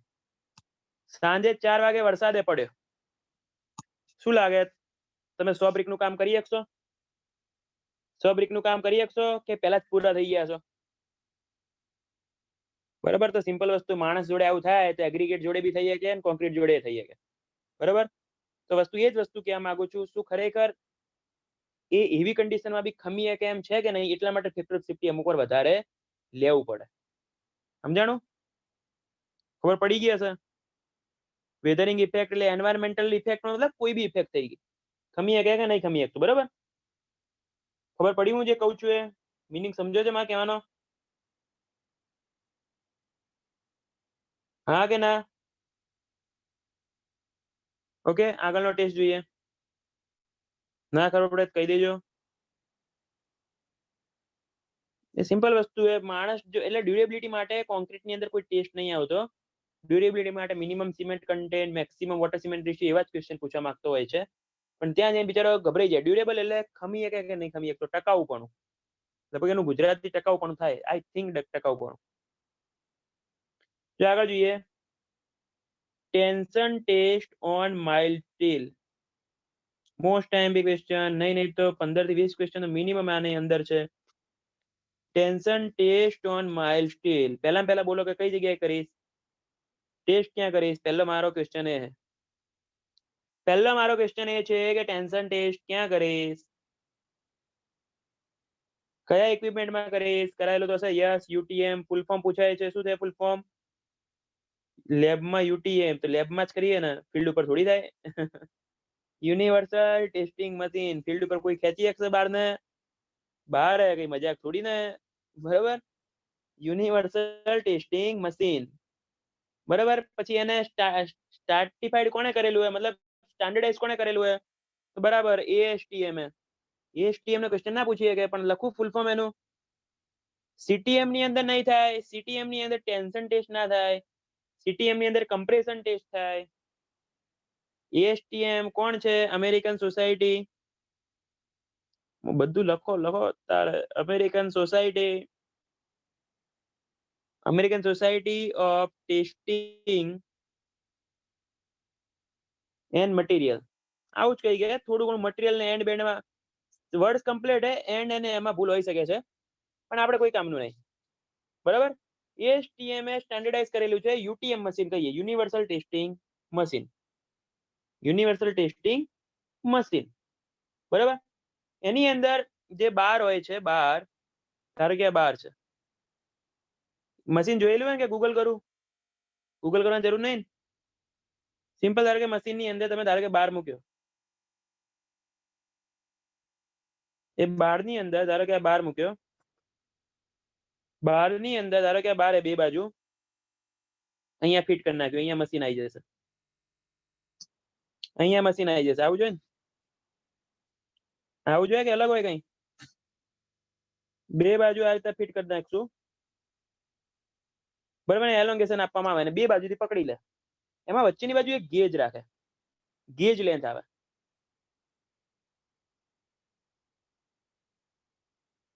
મતલબ આ જે પોર્શન મેં બતાવ્યો ને, આટલી ગેજ લેન્થ આવે. આ જે આટલો પોર્શન દેખાય છે, ખાલી આ રેડ વાળો પોર્શન, એટલી શું આવે છે? ગેજ લેન્થ આવે છે.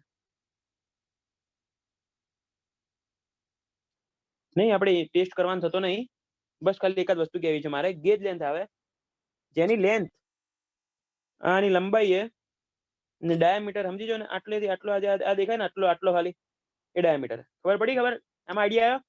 આ રીતનું રાખે ને, ગેજ લેન્થ કહેવાય.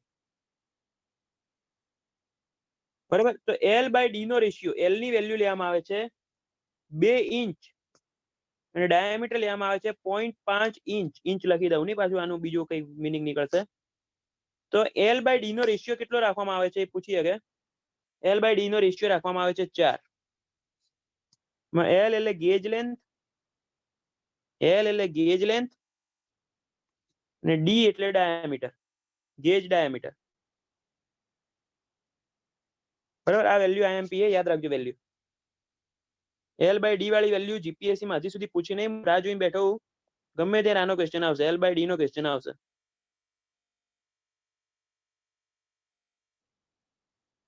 એલ બાય ડી નો ક્વેશ્ચન ગમે ત્યારે આવશે. Okay, clear? પહેલા આટલી વસ્તુ. હવે ખરેખર આ તો વસ્તુ કેવી થઈ? ગોખવાની વસ્તુ થઈ.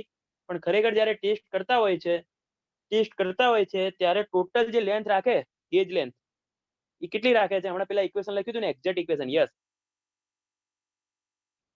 એક્ઝેક્ટ એલ બાય ડી નો રેશિયો 2 લખજો. એલ બાય ડી નો રેશિયો શેમાં આવશે? સોઇલમાં. વાત સાચી છે, પૂછાઈ ગયો ક્વેશ્ચન. ઘણા લોકો ભૂલ કરતા હોય, ગોખતા નહીં. શેમાં આવશે?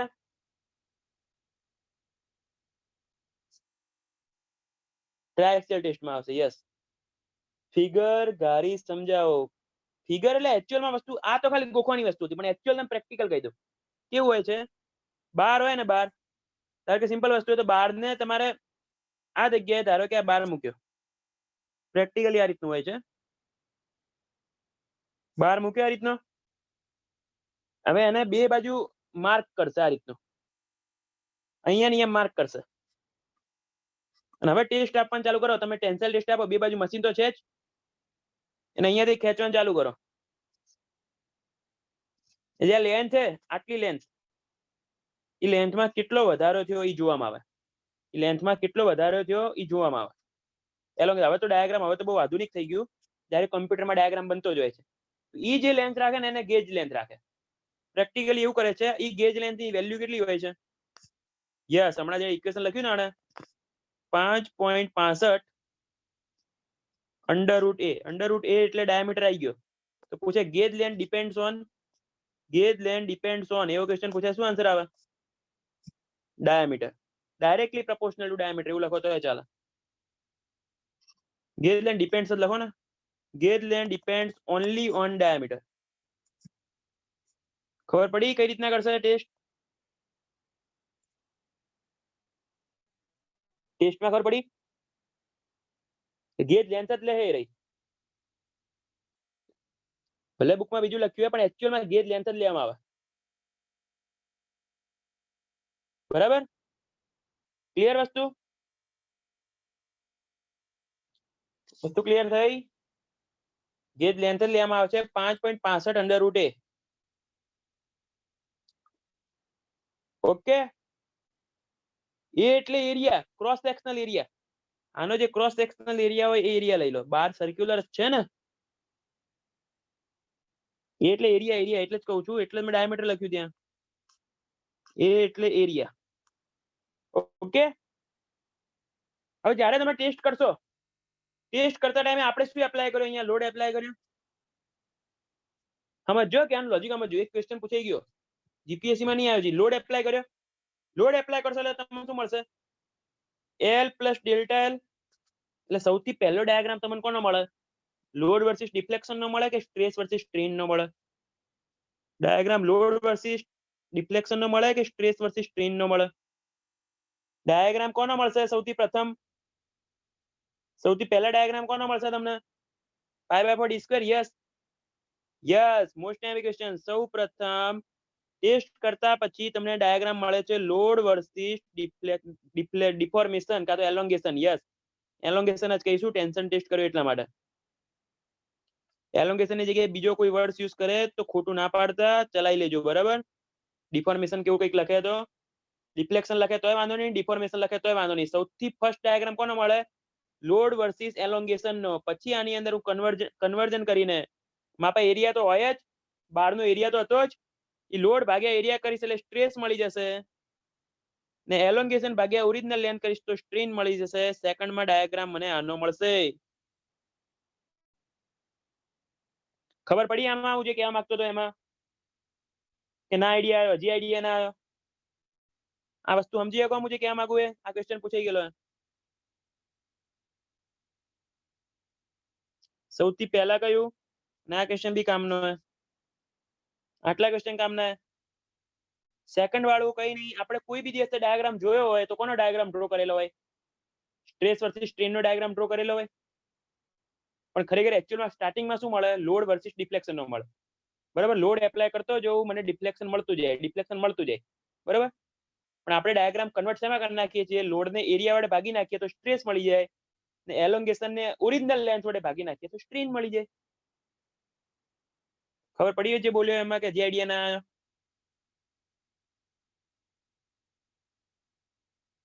કઈ નહીં ચાલ આગળ બતાવો પાછું આગળના પેજમાં જો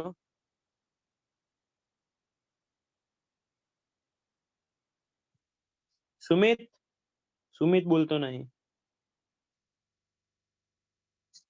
લોડ એપ્લાય કરીશ ને તો કહેવાનો મતલબ મારા આ બે ડાયાગ્રામ મળે એ બે ડાયાગ્રામ માંથી મને જે પહેલો ડાયાગ્રામ મળે છે આના વર્સિસ આનો ડાયાગ્રામ મળે જે બી ડાયાગ્રામ આવે હું એમ નહીં કહેતો ફર્સ્ટ આર્યો મળે એના પછી હું આમાંથી આમાં કન્વર્ટ કરીને આનો ડાયાગ્રામ ફાઇન્ડ કરીશ બસ હું આટલું જ કહું તને પણ હવે તો કોમ્પ્યુટર ની અંદર તો બધું ભેગું જ થઈ જાય છે પણ ખરેખર પહેલા શું મળે એની વાત ઓકે ક્લિયર થઈ વસ્તુ જે કહું છું એ હવે ડાયાગ્રામ કેવો ડ્રો કરીશ ડાયાગ્રામ મોસ્ટ ટાઈમ બી જો ડાયાગ્રામ જુઓ શેનો ડાયાગ્રામ કરી રહ્યા છો આપણે ડાયાગ્રામ શેનો ડ્રો કરો હાલ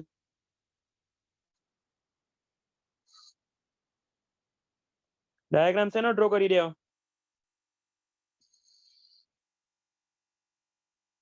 ડાયાગ્રામ શેનો ઘણા લોકો ડાયાગ્રામ ડ્રો કરે ને એમને જ ખબર હોતી નહીં ડાયાગ્રામ શેનો ડ્રો કરે ટેન્શન ની જગ્યાએ કમ્પ્રેશન થઈ ગયું ને આખો આન્સર ફરી જશે કહી દઉં ટેન્શન ની જગ્યાએ કમ્પ્રેશન થઈ ગયું આખો ડાયાગ્રામ ફરી જશે કહી દઉં એટલે ટેન્શન ટેસ્ટ યાદ રાખજો ને માઇલ સ્ટીલ નો ડાયાગ્રામ યાર બીજા કોઈનો નહીં ડાયાગ્રામ એટલે મોટો ડ્રો કર્યો હોય કે બધું આની અંદર જ લખી દઈશ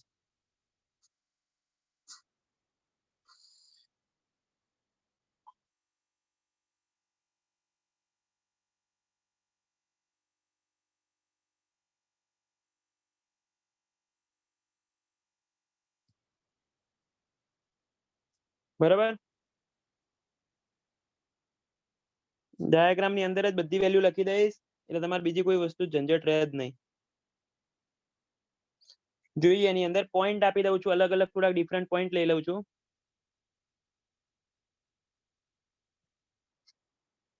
જો ડિફરન્ટ પોઈન્ટ લઈ લઈએ.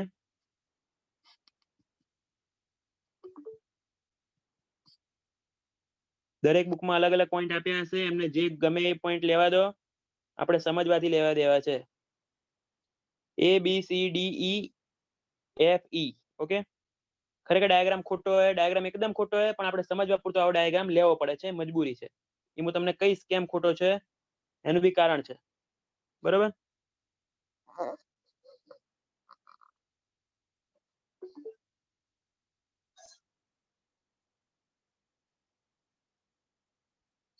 જોઈએ એની અંદર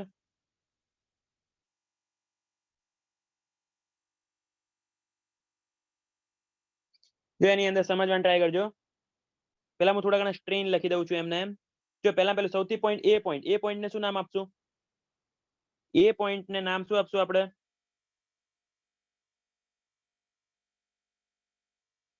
ડાયાગ્રામ કોના વર્સિસ કોનો છે? સ્ટ્રેસ વર્સિસ સ્ટ્રેઇન નો. એ પોઈન્ટ ને કહેવાય proportional limit point. Proportional limit point. Proportional limit point નો મતલબ શું થયો? ત્યાં સુધી તમે ડાયાગ્રામ જોઈ શકો છો, એક્ઝેક્ટલી સ્ટ્રેટ ડ્રો કર્યો મેં. તમે એક્ઝેક્ટલી ડાયાગ્રામ જોઈ શકો છો. એક્ઝેક્ટલી ડાયાગ્રામ કેવો ડ્રો કર્યો છે? એ પોઈન્ટ ઉપર તમે ડાયાગ્રામ જોઈ શકો છો, એક્ઝેક્ટલી કેવો સ્ટ્રેટ, મતલબ લિનિયર ડાયાગ્રામ. ડાયાગ્રામ કેવો છે? લિનિયર है. આની અંદર બધા પોઈન્ટ નહીં કરી શકીએ, પણ જેટલું સમય એટલું ડાયાગ્રામમાં કરીએ. પ્રપોઝનલ લિમિટ પોઈન્ટ તમે જોઈ શકો છો, એક્ઝેક્ટલી ડાયાગ્રામ સ્ટ્રેટ है, લિનિયર है. લિનિયર એટલે સ્ટ્રેસ ચલે છે, સ્ટ્રેઇન કહી શકાય, એટલે કે હુક્સ લો વેલિડ.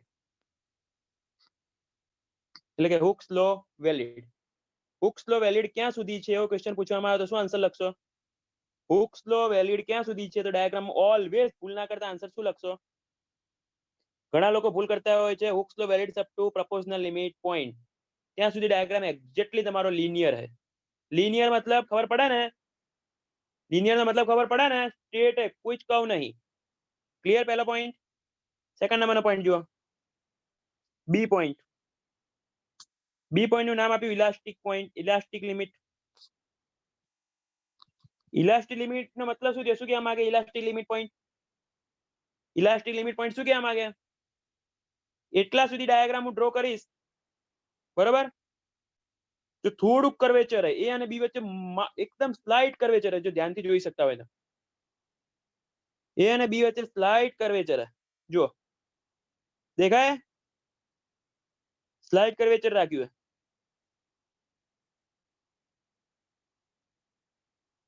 બરોબર, સ્લાઇડ કર્વેચર રાખ્યું है, પણ ઇલાસ્ટિક લિમિટ થી શું है કે ત્યાં સુધી એ પોઈન્ટ સુધી તમે સ્ટ્રેસ વધતો જાય, જે સ્ટ્રેઇન આવ્યું, તમે જો લોડ પાછો લઈ લો, લોડ પાછો લઈ લો તો ડિફોર્મેશન પાછું આવી જશે. લોડ પાછો લઈ લો, ડિફોર્મેશન રિગેઇન થઈ જશે. ડિફોર્મેશન રિગેઇન થઈ જશે. શેપ રિગેઇન થઈ જશે એવું બોલો તો બી ચાલે. Okay, clear? ઇલાસ્ટિક લિમિટ ઉપર લોડ એપ્લાય છોડી દેવામાં આવે તો પાછો એના રસ્તે પાછો આવી જાય. શેપ રિગેન થઈ જશે, શબ્દ એ બી ઓકે है. ક્લિયર? કરી જશે ઘરે ઘણા બોર્ડ રિગેઇન ઇટ્સ ઓરિજિનલ શેપ. બરાબર, ક્લિયર? ક્લિયર વસ્તુ? એના પછી upper yielding point. Upper yielding point નકામો પોઈન્ટ, જેનું ખરેખર કોઈ યુઝ નહીં. અપર yielding પોઈન્ટ નકામો પોઈન્ટ है. નકામો પોઈન્ટ તરીકે જેનો ઉલ્લેખ કરીશ, નકામો પોઈન્ટ. નકામો પોઈન્ટ એટલે કહેવાય શું? પહેલા upper yielding point. Upper yielding એટલે ખાલી પોઈન્ટ આવ્યો છે, અનસ્ટેબલ પોઈન્ટ છે. કેવો પોઈન્ટ છે? અનસ્ટેબલ પોઈન્ટ છે. પોઈન્ટ કેવો છે? અનસ્ટેબલ છે. કોઈ જ એનું પ્રેક્ટિકલ સિગ્નિફિકન્સ નહીં. નો પ્રેક્ટિકલ સિગ્નિફિકન્સ. નો પ્રેક્ટિકલ સિગ્નિફિકન્સ. કોઈ જ એનું પ્રેક્ટિકલ સિગ્નિફિકન્સ નથી. કેમ એવું? એનું કારણ શું? હાલતા બદલાઈ જાય છે, ક્રોસ સેક્શન એરિયા સાથે બદલાઈ જાય, શેપ સાથે બદલાઈ જાય, બરાબર, ઇક્વિપમેન્ટ કેવું છે એના સાથે બદલાઈ જાય, બધી વસ્તુ પર ડિપેન્ડ કરે, બધી વસ્તુ પર ડિપેન્ડ કરે, ડિપેન્ડ કરવાના કારણે વેલ્યુ હાલતા બદલાઈ જાય છે, એટલે એનું કોઈ પ્રેક્ટિકલ સિગ્નિફિકન્સ નથી, એ વેલ્યુ એ પોઈન્ટ કોઈ દિવસ યુઝ થતો જ નહીં, એ પોઈન્ટ કોઈ દિવસ યુઝ થતો જ નહીં, વિશ્વાસપાત્ર નથી, બરાબર, કેમ કે પોઈન્ટ સ્ટેબલ તો રહેવો જોઈએ ને થોડી વાર માટે, બરાબર, જે એકચ્યુઅલમાં બધા જોડે સેટ થઈ શકતો નહીં, બરાબર, વિશ્વાસપાત્ર મતલબ હાલતા આન્સર બદલી નાખે, એટલે એના ઉપરથી મારે આન્સર ને કોઈ ભરોસામંદ આન્સર જોઈતો હોય તો હું કહી જ ના શકું, ભરોસાને પાત્ર નથી, એકચ્યુઅલમાં એ અપર yielding point લખ્યો તો ખરેખર yielding point છે કોણ, કોણ છે ખરેખર yielding point, ખરેખર yielding point કોણ છે આમાંથી, આર્યો પોઈન્ટ, જો એની અંદર ખરેખર yielding point આર્યો છે, જો જોઈ શકાય છે, lower yielding point, lower yielding point, કોઈ પૂછે કે ખરેખર yielding ક્યાંથી ચાલુ થાય, yielding નો મતલબ ખેંચાવાનું ચાલુ થાય, મલાભાઈ yielding મતલબ ખેંચાવાનું ચાલુ થાય, હું ફોર્સ એપ્લાય નહીં કરું તો બી સ્ટ્રેન વધશે, એને yielding કહેવાય, શું કીધું, હું ફોર્સ એપ્લાય એક લિમિટ સુધી મારે ફોર્સ એપ્લાય કરવો તો એ કરી નાખ્યો, હવે હું ફોર્સ નહીં એપ્લાય કરું ને તો બી એ ખેંચાતું જ જશે, ખેંચાતું જ જશે, પ્લાસ્ટિક ડિફોર્મેશન, યસ, એલોંગેશન થતું જ જશે, બરાબર, શું કીધું, એલોંગેશન થતું જ જશે, બરાબર, એટલે એ વસ્તુ ધ્યાન રાખજો ખાસ, ક્લિયર વસ્તુ જે કહું છું, મતલબ ખબર પડી, yielding નો મતલબ yielding ચાલુ થયું, ખેંચાવાનું ચાલુ થયું, ખેંચાવાનું ચાલુ થયું, લોઅર yielding point એને કહેવાય actual yielding point, એને શું કહેવાય, actual yielding point, actual yielding point, yielding point નો મતલબ એ ત્યાંથી ખેંચાવાનું ચાલુ થયું, બરોબર, એટલે actual માં ધારો કે તમને કહેવામાં આવે Fe 250 છે તો 250 કોર 250 એટલે શું થયું,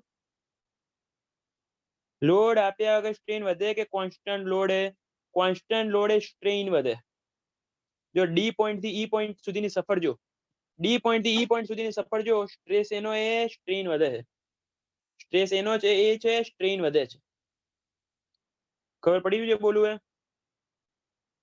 હા કે ના, આદિત્ય, Fe 250 ધારો કે એની અંદર તમને ખબર એનો yield સ્ટ્રેસ કેટલો છે, 250 ન્યૂટન પર mm સ્ક્વેર, ખબર હે ને બધાને, તો એ વેલ્યુ ખરેખર આ પોઈન્ટ ઉપરની હોય છે, મતલબ તને કોઈ પૂછે ને કે વેલ્યુ કયા પોઈન્ટ ઉપરની, તો અહીંયા 250 લખીશ હું, હવે ખબર પડવી જોઈએ તમને, yield સ્ટ્રેસ ઉપરનો પોઈન્ટ મેં અહીંયા એક્સટેન્ડ કર્યો, yield સ્ટ્રેસ ઉપરનો પોઈન્ટ એક્સટેન્ડ કર્યો, ખબર પડી કે ના ખબર પડી, આમાં ખબર પડી, 250 કઈ જગ્યાએ બતાવવાનું,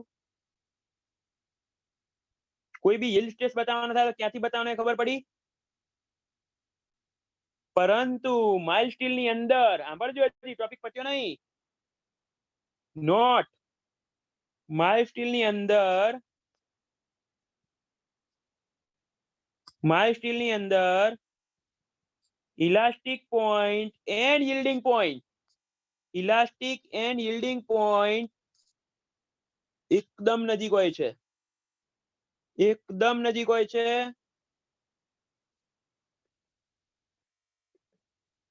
એટલા માટે, બાકી ડાયાગ્રામ જુઓ, ડાયાગ્રામ એનો ડાયાગ્રામ ડ્રો કર્યો હોય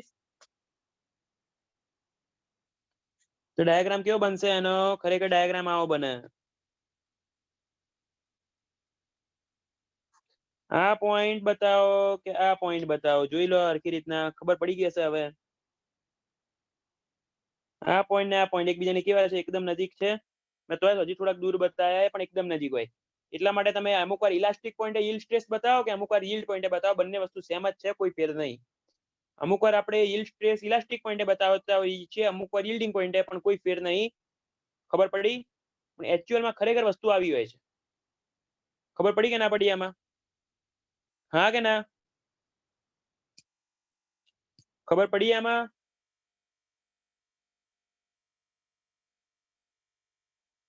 જો એની અંદર આગળ જુઓ, જો હવે આગળ જોઈએ, આ જે પોર્શન દેખાય છે ડી પોર્શન, ડી પોર્શન માં તમને શું જાણવા મળે, શું જોવા મળ્યું ડી પોર્શન માં? ડી પોર્શન માં શું કહેવાય? એને yielding પ્લેટુ કહેવાય. એને શું કહેવાય? yielding પ્લેટુ. પ્લેટુ મતલબ કઈ નહીં, એ તો ખાલી નામ છે.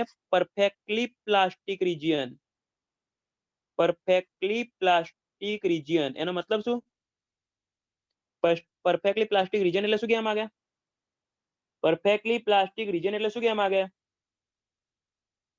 પરફેક્ટલી પ્લાસ્ટિક રિજિયન એટલે શું કહેવા માંગે? બોલો બોલો, ખબર પડવી જોઈએ. પોતાનો પોઝિશન, આ તો ખબર ના પડી. yielding stress, perfectly plastic region એટલે કહેવા શું માંગો?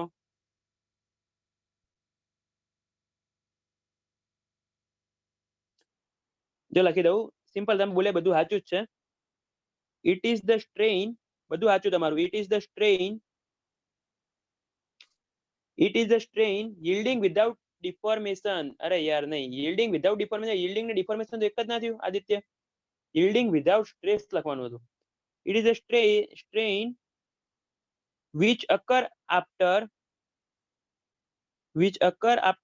yielding point, which occur after yielding point without increase in stress, without increase in stress, without increase in stress. ખબર પડી કે ના પડી આમાં? હવે ખબર પડી આમાં? ડિફોર્મેશન વિધાઉટ ફ્રેક્ચર બી શબ્દ ના વાપરી શકો. સ્ટ્રેસમાં નહીં વધારો થતો, પરંતુ ખાલી સ્ટ્રેઇનમાં વધારો થાય છે. તમે જુઓ ડી પોર્શન ખેંચાઈ ગયો, દેખાણું? ડી પોર્શન દેખાણો આમાં? હા કે ના? જોઈ શકાય છે? જો હું સ્ટ્રેઇન ની વેલ્યુ બતાવી દઉં ખાલી નીચે, જો સ્ટ્રેઇન ની વેલ્યુ બતાવી દઉં, અહીંયા વેલ્યુ આવે આ જગ્યાએ 0.12% જેટલી. પછી આ જગ્યાએ સ્ટ્રેઇન ની વેલ્યુ આવે છે અરાઉન્ડ 1.4% જેટલી. પછી આ જગ્યાએ વેલ્યુ આવે છે 20% જેટલી. આ જગ્યાએ આવે છે વેલ્યુ અરાઉન્ડ કોઈક 23% લખતું હોય છે અને કોઈક લોકો 25% લખતા હોય છે. બંને વેલ્યુ સાચી, બરોબર? તો તમે જુઓ 0.12 થી 1.4% આવ્યું, પણ સ્ટ્રેસમાં વધારો નહીં થયો. એક્ઝેક્ટ સ્ટ્રેટ લાઈન બી નહીં હોય, થોડું ઘણું વેરિએશન હશે હો એની અંદર, થોડું ઘણું વેરિએશન હશે, પણ એક્ઝેક્ટ સ્ટ્રેટ બી નહીં હોય. શું કીધું? જો સ્ટ્રેસ ડાયાગ્રામ નહીં વધતો પણ સ્ટ્રેઇન વધે. ઓકે, ક્લિયર પેલા એટલા સુધી? હા કે ના? વસ્તુ ક્લિયર થઈ? બરોબર, ચલો આગળ જોઈએ. ના ખબર પડે તો કહી દેજો.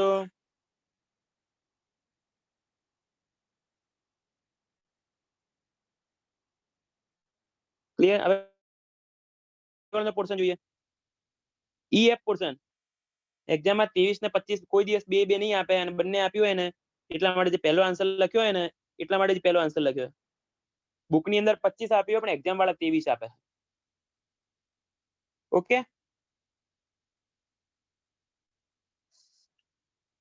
yielding નો મતલબ શું થાય સંજીવ? સિમ્પલ વસ્તુ, ડી થી ઈ પોર્શન જો yielding ચાલુ થયું, મતલબ મારે ફોર્સ વધારે એપ્લાય નહીં કરવો પડે. ફોર્સમાં બહુ માઇનર વેરિએશન આવ્યું છે. અહીંયા ચલો મેં ભલે સ્ટ્રેટ લાઈન બતાવીએ, ફોર્સમાં બહુ માઇનર ફેર પડ્યો હશે, પણ તારું સ્ટ્રેઇન જો વધતું જાય. જે ખાલી 0.12% ખેંચાણું હતું, હવે 1.4% સુધી પહોંચ્યું. એ ડાયરેક્ટ 1.4% સુધી પહોંચ્યું. સંજીવ ખબર પડી? હવે સ્ટ્રેઇનમાં વધારો જોતું, ખાલી અરાઉન્ડ 10 થી 15% નો વધારો થયો. 0.12 થી 1.4 એટલે અરાઉન્ડ 15 ગણું થયું, 12 થી 15 ગણું. હવે જો ઈએફ પોર્શન,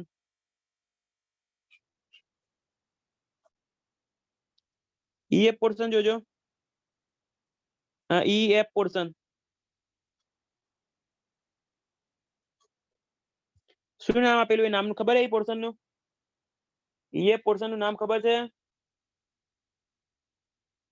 બરાબર, હવે એ પોર્શન અહીંયા લખવા જેવી જગ્યા રહી નહીં. ચલો આવી જાઓ પ્રેમથી નીચે. ઈએફ પોર્શન જેને કહેવાય સ્ટ્રેઇન હાર્ડનિંગ.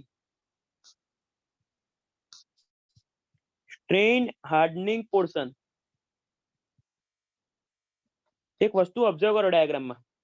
સ્ટ્રેઇન હાર્ડનિંગ ની અંદર એક વસ્તુ ઓબ્ઝર્વ કરીને કહો 1.4% થી 20% પહોંચ્યા હો. તમે સ્ટ્રેઇન જુઓ, ડાયાગ્રામ તમારો મેચ કરો. આ 0 પોઈન્ટ હે, 0 પોઈન્ટ થી તમે આ ડી પોઈન્ટ નીચેનો સ્ટ્રેઇન હે, આટલો ડાયાગ્રામ જુઓ, આટલેથી આટલો સ્ટ્રેઇન કેટલું વધ્યું? 0.12%. જોજો, ઓબ્ઝર્વ કરજો. ખાલી જે બતાવવા માંગુ ઓબ્ઝર્વ કરજો. કેટલું સ્ટ્રેઇન વધ્યું? 0.12%. કેટલું સ્ટ્રેઇન? એકદમ માઇનર હે, નિગ્લેજિબલ. પણ અહીંયા જુઓ 0.12 થી 1.4%. કેટલો વધારો થયો? વધારો કેટલો થયો? અરાઉન્ડ 10% જેટલા. અને જો આની અંદર જુઓ સૌથી મેક્સિમમ 1.4 થી 20% પહોંચ્યા, અરાઉન્ડ 15 થી 16 ગણો વધારો થયો. 20% જેટલું સ્ટ્રેઇન પહોંચ્યું. જે બાર તમારો 100 ની જગ્યાએ 101 મીટર નો હતો, ઈ પોઈન્ટ સુધી 1.4% નો વધારો થયો હતો 12 માં. એટલે 100 માંથી 101.4 એટલે પહોંચ્યું હતું. હવે એરિયો પોઈન્ટ છે એફ ની નીચે વાળો, ત્યાં જુઓ 101 મીટર નો બાર 120 મીટર નો થયો. મતલબ મેક્સિમમ થી મેક્સિમમ વધારો અહીંયા જોવા મળ્યો. હા કે ના? સૌથી વધારે મોટા મોટું સ્ટ્રેઇન કયા પોર્શનમાં જોવા મળે?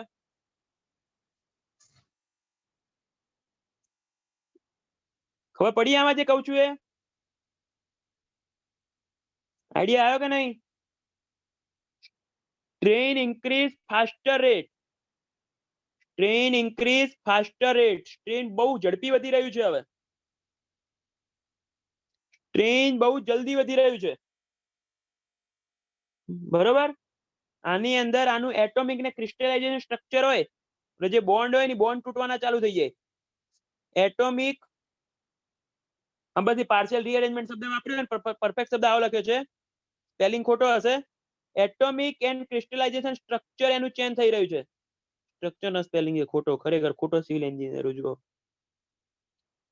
એટોમિક એન્ડ ક્રિસ્ટલાઇઝેશન સ્ટ્રક્ચર ચેન્જ થઈ રહ્યું છે. બરાબર, બોન્ડ તૂટી રહ્યા છે એના.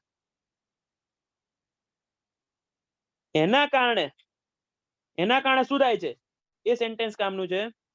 હવે એવું ના પૂછતા એટોમિક ને ક્રિસ્ટલાઇઝેશન સ્ટ્રક્ચર કોને કહેવાય, એટલું જ યાદ રાખજો કે બોન્ડ એના વિખેરાય છે.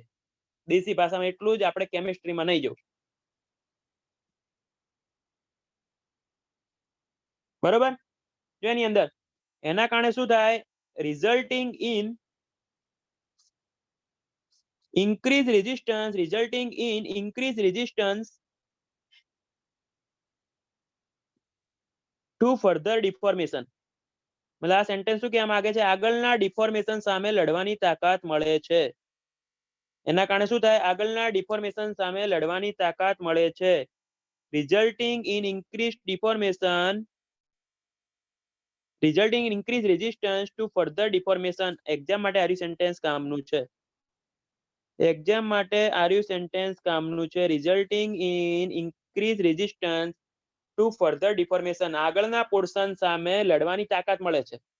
હજી તૂટી નહીં ગયું, હજી તૂટવાનું ચાલુ થયું નથી. બોન્ડ ખાલી બગડ્યા છે, બોન્ડ વિખેરાય છે, પણ આગળના ડિફોર્મેશન સામે લડવાની તાકાત મળી. આ સેન્ટેન્સ મોસ્ટ ટાઈમપી છે. જીપીએસસી માં નહીં પૂછાણું, હવે ગમે ત્યારે પૂછાશે. હવે જુઓ એફ પોઈન્ટ. એફ પોઈન્ટ ઉપર જઈએ. એફ પોઈન્ટ ને શું કહીશું?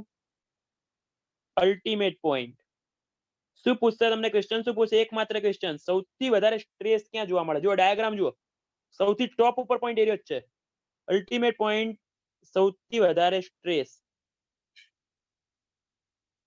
સૌથી વધારે સ્ટ્રેસ કયા પોઈન્ટે જોવા મળે? Highest stress ultimate point. અને એ જગ્યાએ સ્ટ્રેઇન કેટલું હોય? એ જગ્યાએ સ્ટ્રેઇન કેટલું હોય એ બી ક્વેશ્ચન પૂછાઈ ગયું. અલ્ટિમેટ સ્ટ્રેઇન, અલ્ટિમેટ સ્ટ્રેઇન પૂછાઈ ગયેલો ક્વેશ્ચન છે. ધ્યાન રાખજો. અલ્ટિમેટ સ્ટ્રેઇન, અલ્ટિમેટ સ્ટ્રેઇન શબ્દ પૂછાઈ ગયેલો છે. શું કીધું? અલ્ટિમેટ પોઈન્ટે સ્ટ્રેઇન કેટલું જોવા મળે છે? 20%. 20% જેટલું સ્ટ્રેઇન જોવા મળે છે. ઓકે, પેલા આટલા સુધી ક્લિયર? આટલા સુધી ક્લિયર? આગળ જવા દઉં.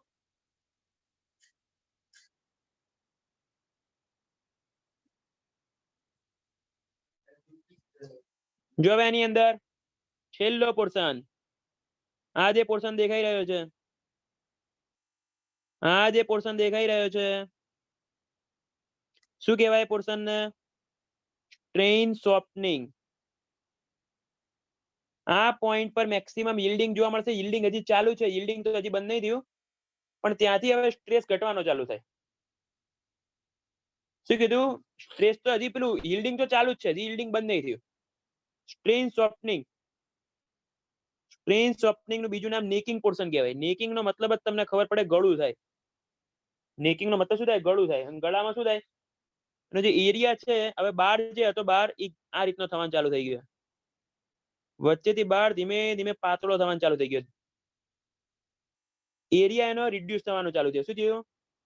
એનો cross section area drastically reduce થશે. ડ્રાસ્ટિકલી રિડ્યુસ થશે. બરાબર? ને પછી સડનલી બાર તૂટી જશે. શું કીધું? પછી સડનલી બાર તૂટી જશે. હવે તૂટવાના દાડા આવી ગયા છે. હવે ભાઈનું ફ્યુચર પૂરું થઈ ગયું છે. બરાબર? સડનલી બાર ઘટવાનો ચાલુ થશે. Okay, clear? કોણ ફ્રેક્ચર થશે? યસ. હવે ફાઇનલી એરિયા ઓછો થાય તો એટલા માટે જ કહું છું. ને કેમ એવું થયું એનલ? તારી વાત સાચી છે, પણ એ બોન્ડ બગડવાના કારણે એવું થયું. બોન્ડ તૂટવાના કારણે એવું થયું. હમણાં ના લખ્યું પેલું? તો ઈએફ પોર્શન માં શું થયું? ઈએફ પોર્શન નું સેન્ટેન્સ જો શું લખ્યું? Resulting in increase resistance to further deformation. Further deformation સામે તાકાત મળે એટલે એનો સ્ટ્રેસ વધ્યો. અને સ્ટ્રેસ શું થયો? વધ્યો. સ્ટ્રેસ વધ્યો, ફાઇનલી એ તૂટવાના આરે આવી ગયું. હવે તમારે સ્ટ્રેસ એપ્લાય કરવાની જરૂર નહીં, એની મેળે તૂટી જશે. ધીમે ધીમે એરિયા ઘટતા ઘટતા ઘટતા તૂટી જશે. ફાઇનલી તમારો છેલ્લો પોઈન્ટ, ફાઇનલી તમારો છેલ્લો પોઈન્ટ ઈ પોઈન્ટ. ઈ પોઈન્ટ ઉપર શું થશે? ઈ પોઈન્ટ ને શું કહેવાય?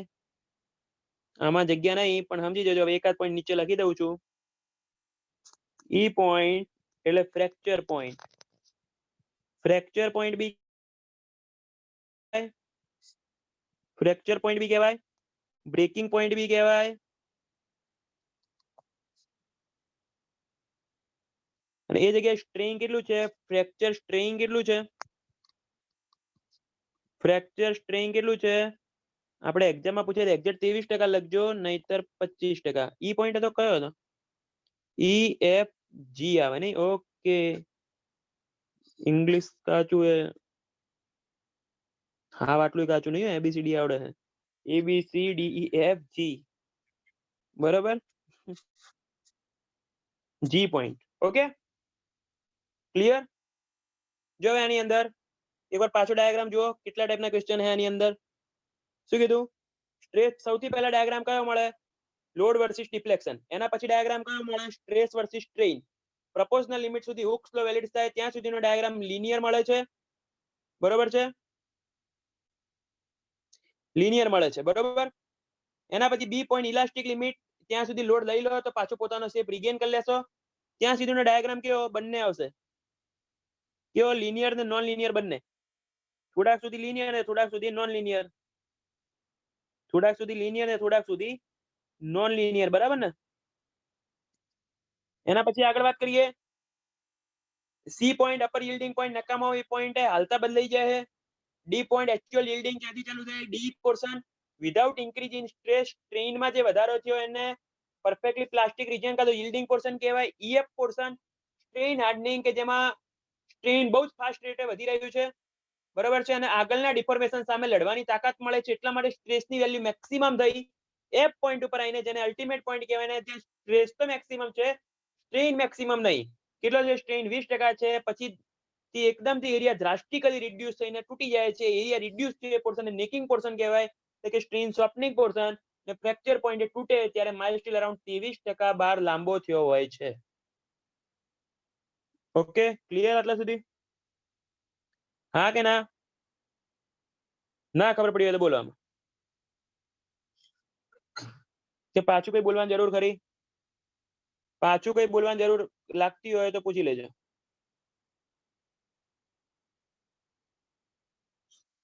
અને સોમની અંદર સ્ટડી કેટલા સુધીની કરવામાં આવે? સોમ તમને કેટલા સુધીની સ્ટડી કરાવે? જસ્ટ ખાલી આ તો વાત કરું. સોમ તમને સ્ટડી કેટલા સુધી પોઈન્ટની કરાવે ખબર હે કોઈને? સોમની સ્ટડી ઇલાસ્ટિક પોઈન્ટ. સોમ તમને આટલું જ ભણાવવા માંગે છે ને આગળની વસ્તુ સોમ ભણાવવા માંગતું નહીં. સોમ મતલબ એટલે આપણે ભણવાનું હોય એમ નહીં કહેતો.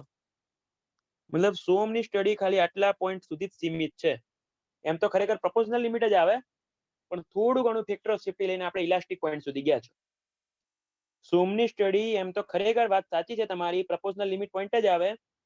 એ જ કહું છું. અને મને પૂછે તો પ્રપોઝનલ લિમિટ જ લખજો, પણ થોડું ઘણું ફેક્ટર ઓફ સેફ્ટી લઈને આપણે ઇલાસ્ટિક પોઈન્ટ સુધી ગયા, કેમ કે બંને પોઈન્ટ નજીક છે એટલા માટે. હવે તમે વિચારો, ખાલી ઇમેજિન કરો, ચલો પેલો ઇલાસ્ટિક ને yielding પોઈન્ટ નજીક જ છે, 23% જે બાર લાંબો થાય છે, વિચારું સોમ તો તમને 0.12% લાંબો થાય ને એટલું જ ભણાવે. શું કીધું? બહાર ખરેખર 23% લાંબો થઈને તૂટે છે, સોમ તમને ખાલી 0.12% નો વધારો થાય. સમજજો ક્યાં સુધી સોમ પૂરું થઈ જાય. એના પછી સ્ટીલ ની અંદર પ્લાસ્ટિક એનાલિસિસ થી ચાલુ થાય. ખબર પડી આમાં? ક્લિયર થયું વસ્તુ? બરોબર. સોમ તો હાવ નાનો પોર્શન ભણાવે, એટલે આ ડાયાગ્રામ તમારો કમ્પ્લીટલી ડાયાગ્રામ ખોટો કહેવાય. ખરેખર વિચારો 0.12% ડાયાગ્રામની તમે પહોળાઈ વિચારો, ડાયાગ્રામની પહોળાઈ સ્કેલ પ્રમાણે વિચારો. 0.12% પ્રમાણે તમે વિચારો કેટલું બતાવ્યું છે, અને 0.12 થી 23% નો પોર્શન વિચારો. પેલા કરતા ખાલી ડબલ પોર્શન બતાવ્યો છે, પણ હાટે 0.12% થી 23%. ક્લિયર? હા કે ના? પોસ્ટ ઇલાસ્ટિક સ્ટ્રેઇન તમારા બી પોઈન્ટ પછી ચાલુ થાય. ઇલાસ્ટિક પોઈન્ટ પછીનું સ્ટ્રેઇન એટલે પોસ્ટ ઇલાસ્ટિક સ્ટ્રેઇન. તો પોસ્ટ ઇલાસ્ટિક સ્ટ્રેઇન એટલે એમ એકચ્યુઅલમાં લખવું હોય, એક ક્વેશ્ચન પૂછાય છે એનો, એટલે આવ્યો નહીં હજી સુધી. એનો ક્વેશ્ચન આવ્યો નહીં, પણ હું તમને લખાઈ જ દઉં છું જોડે જોડે, રહી ના જાય એના માટે.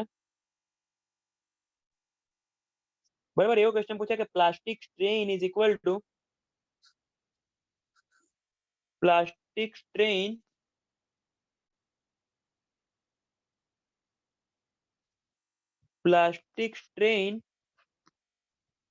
એ ઇલાસ્ટિક સ્ટ્રેઇન હોય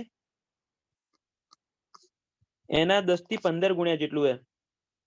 10 થી 15 ગુણ્યા. આપણે કઈ રીતના લખેલું હું તમને એ બી કહી દઉં. 10% 10 ગણા 10 થી 15 ગણું ટાઈમ્સ મલ્ટીપ્લાય કરો આને તો પ્લાસ્ટિક સ્ટ્રેઇન મળે. કઈ રીતના આપણે આન્સર લખ્યો હોય? જો અહીંયા ડી પોઈન્ટે જુઓ સ્ટ્રેઇન કેટલું હોય? 0.12%. દેખાય? ને ઈ પોઈન્ટે સ્ટ્રેઇન કેટલું હોય? ઈ પોઈન્ટ હા, ઈ પોઈન્ટે 1.4%. અરાઉન્ડ 10 થી 15 ગણો ફેર પડ્યો. એ પ્રમાણે આપણે લખ્યું 0.12% થી 1.4% જેટલો વધારે થયો એ પ્રમાણે. પેલું પ્લાસ્ટિક સ્ટ્રિંગ કીધું, પેલું ઇલાસ્ટિક કીધું. ઓકે. અને આની અંદર માઇલ સ્ટીલ ની અંદર પોસ્ટ ઇલાસ્ટિક સ્ટ્રેઇન કેટલું જોવા મળ્યું? પોસ્ટ ઇલાસ્ટિક સ્ટ્રેઇન પેલું આ બાજુ 0.12% હતું, પેલો 12 વધ્યો, અરાઉન્ડ તમારો 25%, 25% જેટલું જોવા મળ્યું એપ્રોક્સ. કેટલું? 25%. તો ડક્ટાઇલ જ કહેવાય કે ના કહેવાય? આપણે તો 5% ની વાત થઈ હતી. આ તો બિચારો ઘણો મોટો થાય છે. બરાબર? ક્લિયર વસ્તુ? આખી વસ્તુ ક્લિયર થઈ કે નહીં? ખરેખર આ એંગલ કેટલો આવે? ઘણા લોકોના ઇન્ટરવ્યુમાં ક્વેશ્ચન પૂછે ત્યારે ગપ્પુ મારે. જુઓ નીચેની બાજુ જુઓ કે આ એંગલ કેટલાનો હોય છે. આવો ક્વેશ્ચન જ્યારે પૂછવામાં આવે,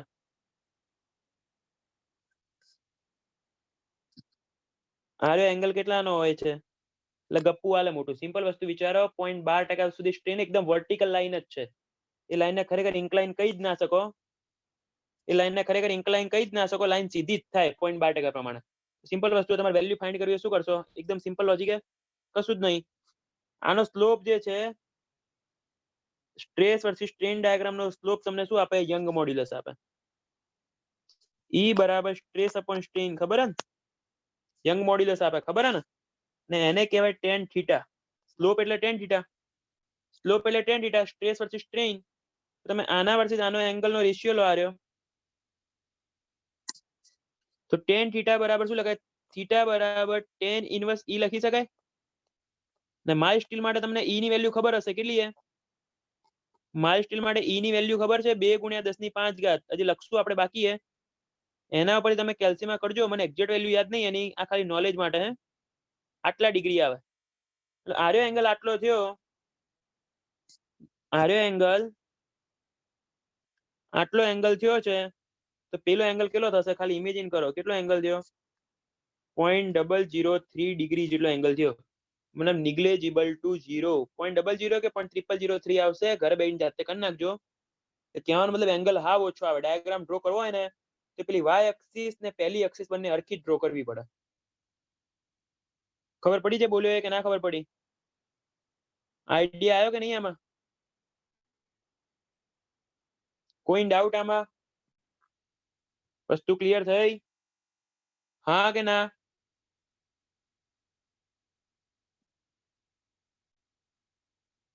બરાબર, diagram maximum number of question છે, ભૂલ ના કરતા, બહુ જ ક્વેશ્ચન પૂછાય છે આના, ઓકે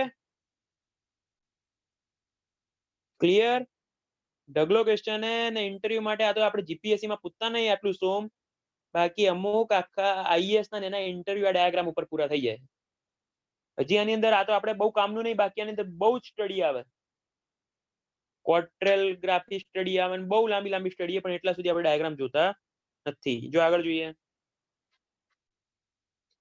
એક ટોપિક જુઓ, એ ક્વેશ્ચન જીપીએસસી માં નહીં પૂછાણો, એટલા માટે પૂછવાની શક્યતા વધી જાય છે. જો હવે એક વસ્તુ જોજો, હું ડાયાગ્રામ ડ્રો કરું,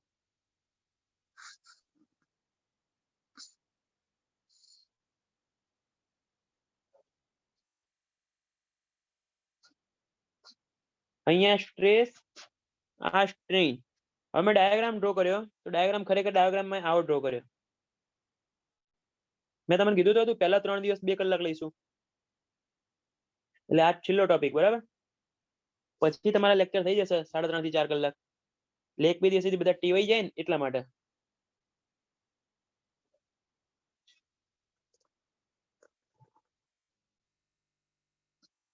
હા ખોટો ડાયાગ્રામ ડ્રો કરીએ છીએ, પણ શું કરીએ, મજબૂરી છે, બરાબર, આ રીતનો ડાયાગ્રામ ડ્રો કર્યો, જોજો, હવે આ ડાયાગ્રામ ડ્રો કર્યો, આ ડાયાગ્રામ ને કહેવાય, આના નામ આપ્યા, નામ યાદ રાખજો, મોસ્ટ ટાઈમ નામ જ પૂછે ક્વેશ્ચન, લગભગ ડાયાગ્રામ તો પૂછે કે ના પૂછે, એન્જિનિયરિંગ કર્વ કહેવાય, એન્જિનિયરિંગ કર્વ કહેવાય, બીજું એને તમારે કેવું નોમિનલ કર્વ કહેવાય, engineering curve, nominal curve, average curve બી કહેવાય, ને ચોથું નામ કન્વેન્શનલ કર્વ બી કહેવાય, બધા નામ આપેલા છે, જે નામ આપવું એ આપી શકાય. કેમ ભાઈ આવું બધું કરતા હશે અરે, હવે જુઓ તમે વસ્તુ ખરેખર વિચારો, આપણે પહેલા શું મળ્યું, લોડ અને ડિફ્લેક્શન મળ્યું, હા કે ના, લોડ અને ડિફ્લેક્શન મળ્યું, formula sigma is equal to force upon area, તો ખરેખર બાર જેમ જેમ લંબાણો હશે, ટેન્સાઇલ ટેસ્ટ આપ્યો, ટેન્શન ટેસ્ટ આપ્યો, ટેસ્ટ કયો હોય, ટેન્શન આવ્યું, ટેન્શન આપ્યું હોય તો એરિયા વધે કે ઘટે, એરિયા વધે કે ઘટે, cross sectional area, cross sectional area વધે કે ઘટે, આ બાર હોય તો ખરેખર એમાંથી આવો બાર કન્વર્ટ થયો,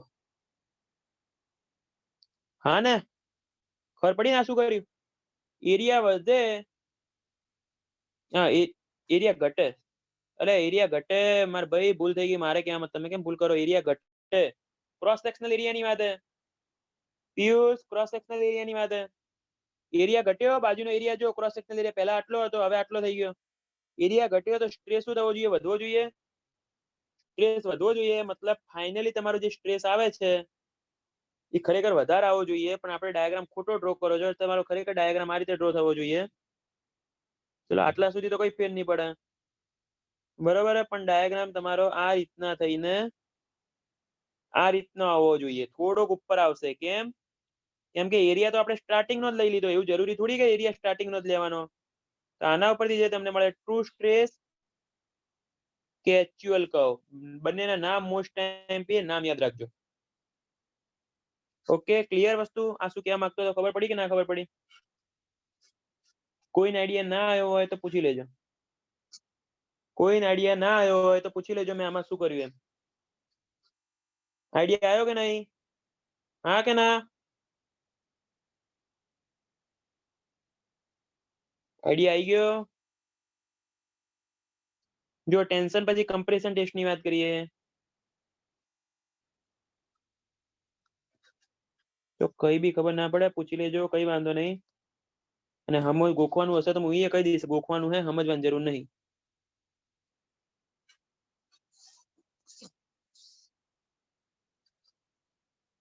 ડાયાગ્રામ ડ્રો કર્યો હવે મને કહો પહેલા તો યુટીએમ માં કયો મળે યુટીએમ ની અંદર એન્જિનિયરિંગ કયો મળે એન્જિનિયરિંગ નોમિનલ એવરેજ કન્વેન્શનલ કયો મળે ઓકે જો કમ્પ્રેશન ની અંદર ડાયાગ્રામ ડ્રો કરું મને પહેલો આન્સર તો એ આપો આન્સર તમારે જ આપવાનો છે yielding થશે કમ્પ્રેશનમાં ધ્યાન રાખજો ઘણા માઇલસ્ટોન નો કમ્પ્રેશન ટેસ્ટ ખબર જ હોતી નહીં કરવામાં નહીં આવતો પણ એનો ગ્રાફ ખબર જ હોતી નહીં ઇન્ટરવ્યુમાં પેલો ડ્રો કરાવે ને એટલે પેલો ડાયાગ્રામ ડ્રો તો કરી નાખે પણ એ જ ખબર હોતી નહીં ડાયાગ્રામ કયો આવે કમ્પ્રેશનમાં yielding થશે નેકિંગ થશે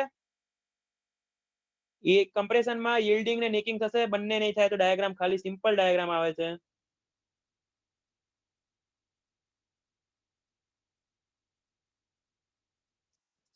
આ રીતનો ડાયાગ્રામ આવે સિમ્પલ વસ્તુ એ નહીં નેકિંગ થાય નો yielding નો નેકિંગ કમ્પ્રેશન है भाई थोड़ी ખેંચાશે no yielding no necking clear વસ્તુ હા કે ના હવે આની અંદર સિમ્પલ વસ્તુ આ બાર હતો આ બાર હતો કમ્પ્રેસ કરીશ તો શું થશે અને આમાં ટેન્સાઇલ ફોર્સ એપ્લાય કર્યો હતો આમાં ટેન્સાઇલ ફોર્સ હતો આની અંદર કમ્પ્રેસિવ ફોર્સ એપ્લાય કર્યો શું થશે કમ્પ્રેસિવ ફોર્સ એપ્લાય કરતા એવું ના મતા દૂરથી કર્યો નજીકથી જ કર્યો શું થશે એરિયા વધશે એરિયા વધે કે ના વધે એરિયા વધે તો સ્ટ્રેસ ઘટે તો ડાયાગ્રામ સ્લાઇડ સાચો ડાયાગ્રામ ડ્રો કરવા જવું તો ડાયાગ્રામ ક્યાં આવશે નીચે આવશે નામ લખવાની જરૂર ખરી એના એ નામ તો એના જ આવશે ગોખતા નહીં હો મહેરબાની કરીને નામ તો ગોખવાના હે નામ ગોખવાના બીજું નામ એકવાર ક્વેશ્ચન એ રીતે પૂછાયેલો હે કે નોમિનલ કવનું બીજું નામ શું તો એવરેજ કે એન્જિનિયરિંગ બે માંથી એક નામ આપ્યું હતું નામ તો કમ્પલસરી ગોખવાના હે આનું એન્જિનિયરિંગ નોમિનલ એવરેજ કન્વેન્શનલ સમજી ગયા ને હવે આખું લખવાની જરૂર નહીં ને હા કે ના આટલા સુધી ના ખબર પડી હોય બોલો પહેલા આટલા સુધી કોઈ ડાઉટ રહ્યો હોય તો ક્લિયર કરી લેજો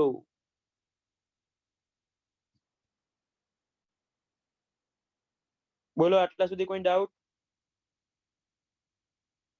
ટ્રુ કર્વ ચેન્જ ડાયામીટર માટે હોય યસ સિમ્પલ વસ્તુ છે ને તારો ડાયામીટર તો ચેન્જ થયો જ છે ને ડાયામીટર ચેન્જ થયો હોય કમ્પલસરી તો કમ્પલસરી ડાયાગ્રામ બીજો લેવો પડે આપણે હા કે ના ખબર પડી મેહુલ એટલું જ કહેવા માંગુ છું કે ટેન્શન ટેસ્ટમાં આપણે ખેંચીએ એટલે ક્રોસ સેક્શનલ એરિયા નાનો થાય ક્રોસ સેક્શનલ એરિયા જેમ જેમ નાનો થાય એમ સ્ટ્રેસ વધવો જોઈએ બરાબર યુટીએમ ની અંદર ઓલવેઝ એન્જિનિયરિંગ કર્વનો આન્સર આપે છે ટ્રુ નો આન્સર નહીં આપતો બહુ માઇનર ફેર હોય છે બર્સિંગર ઇફેક્ટ એટલે એટલું જ છે ખાલી એમાં એટલું જ યાદ રાખવાનું છે યંગ મોડ્યુલસ ટેન્શન ને કમ્પ્રેશનમાં જે અલગ અલગ હોય છે એને આપણે બર્સિંગર ઇફેક્ટ કહીએ છીએ એમાં કઈ વધારે યાદ રાખવાની જરૂર નહીં યુટીએમ ની અંદર તમારો એક્ચ્યુઅલ એન્જિનિયરિંગ એટલે કે નોમિનલ એટલે કે એવરેજ કર્વ મળે છે સેકન્ડ નંબરની વસ્તુ ટ્રુ એટલે એટલું જ કહેવા માંગે છે કે આફ્ટર એપ્લાઇંગ ફોર્સ જે એરિયા આવે એ એરિયા ધ્યાન લેવો જોઈએ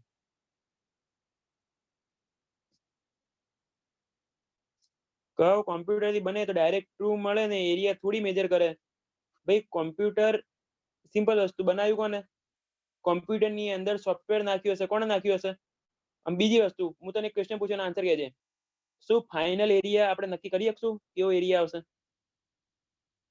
જયદેવ આન્સર આપું તને જ કહેજે ફાઇનલ એરિયા હું નક્કી કરી શકીશ કેવો આવશે સ્ટાર્ટિંગ નો એરિયા તો મને ખબર હે ફાઇનલ એરિયા નક્કી કરી શકીશ એનો શેપ કેવો હશે એક્ઝેક્ટ ચલો તમે કીધું કપકોન આવશે કે જે બી આવે નક્કી થશે પણ કેવો આવશે એકદમ નોન યુનિફોર્મ હશે, હજી ના ખબર પડી? આઈડિયા આવ્યો કે ના આવ્યો?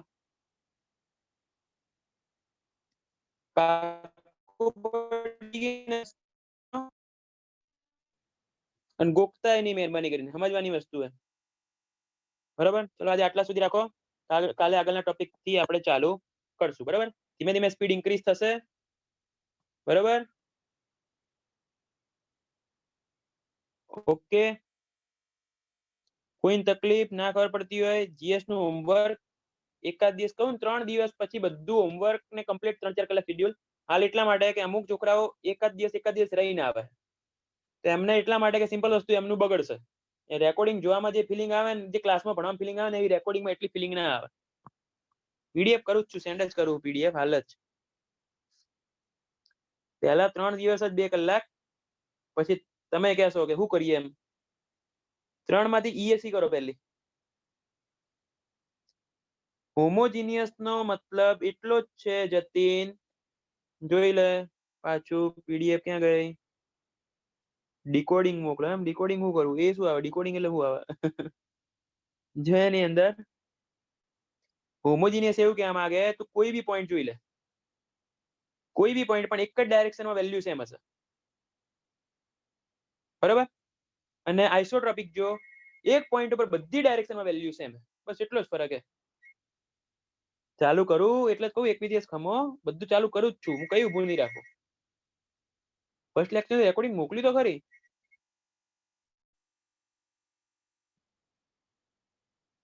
રેકોર્ડિંગ આવી ગયું ફર્સ્ટ લેક્ચર નું આજનું. લ્યા હજી જરીક ખમો તો ખરા.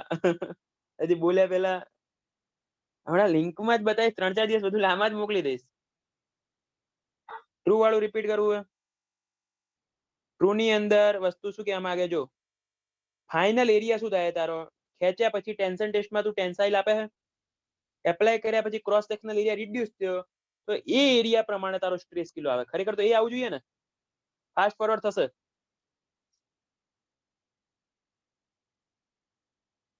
હાલ તો ડાયરેક્ટ લિંક જ આપીએ, લિંક ઉપર ક્લિક કરશો એટલે ચાલુ થઈ જ જશે.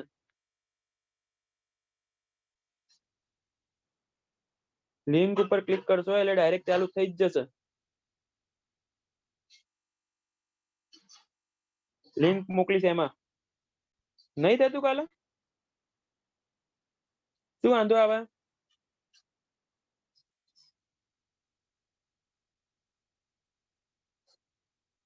ફાસ્ટ ફોરવર્ડ નહીં થતું હે ને?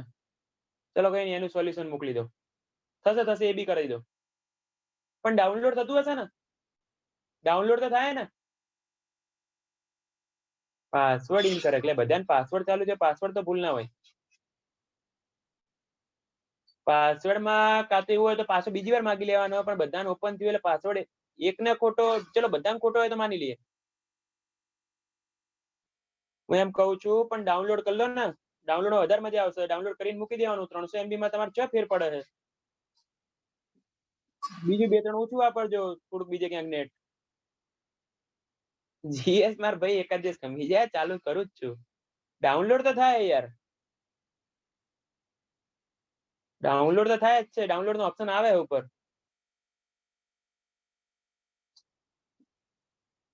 ડાઉનલોડ નો ઓપ્શન આવે જ છે.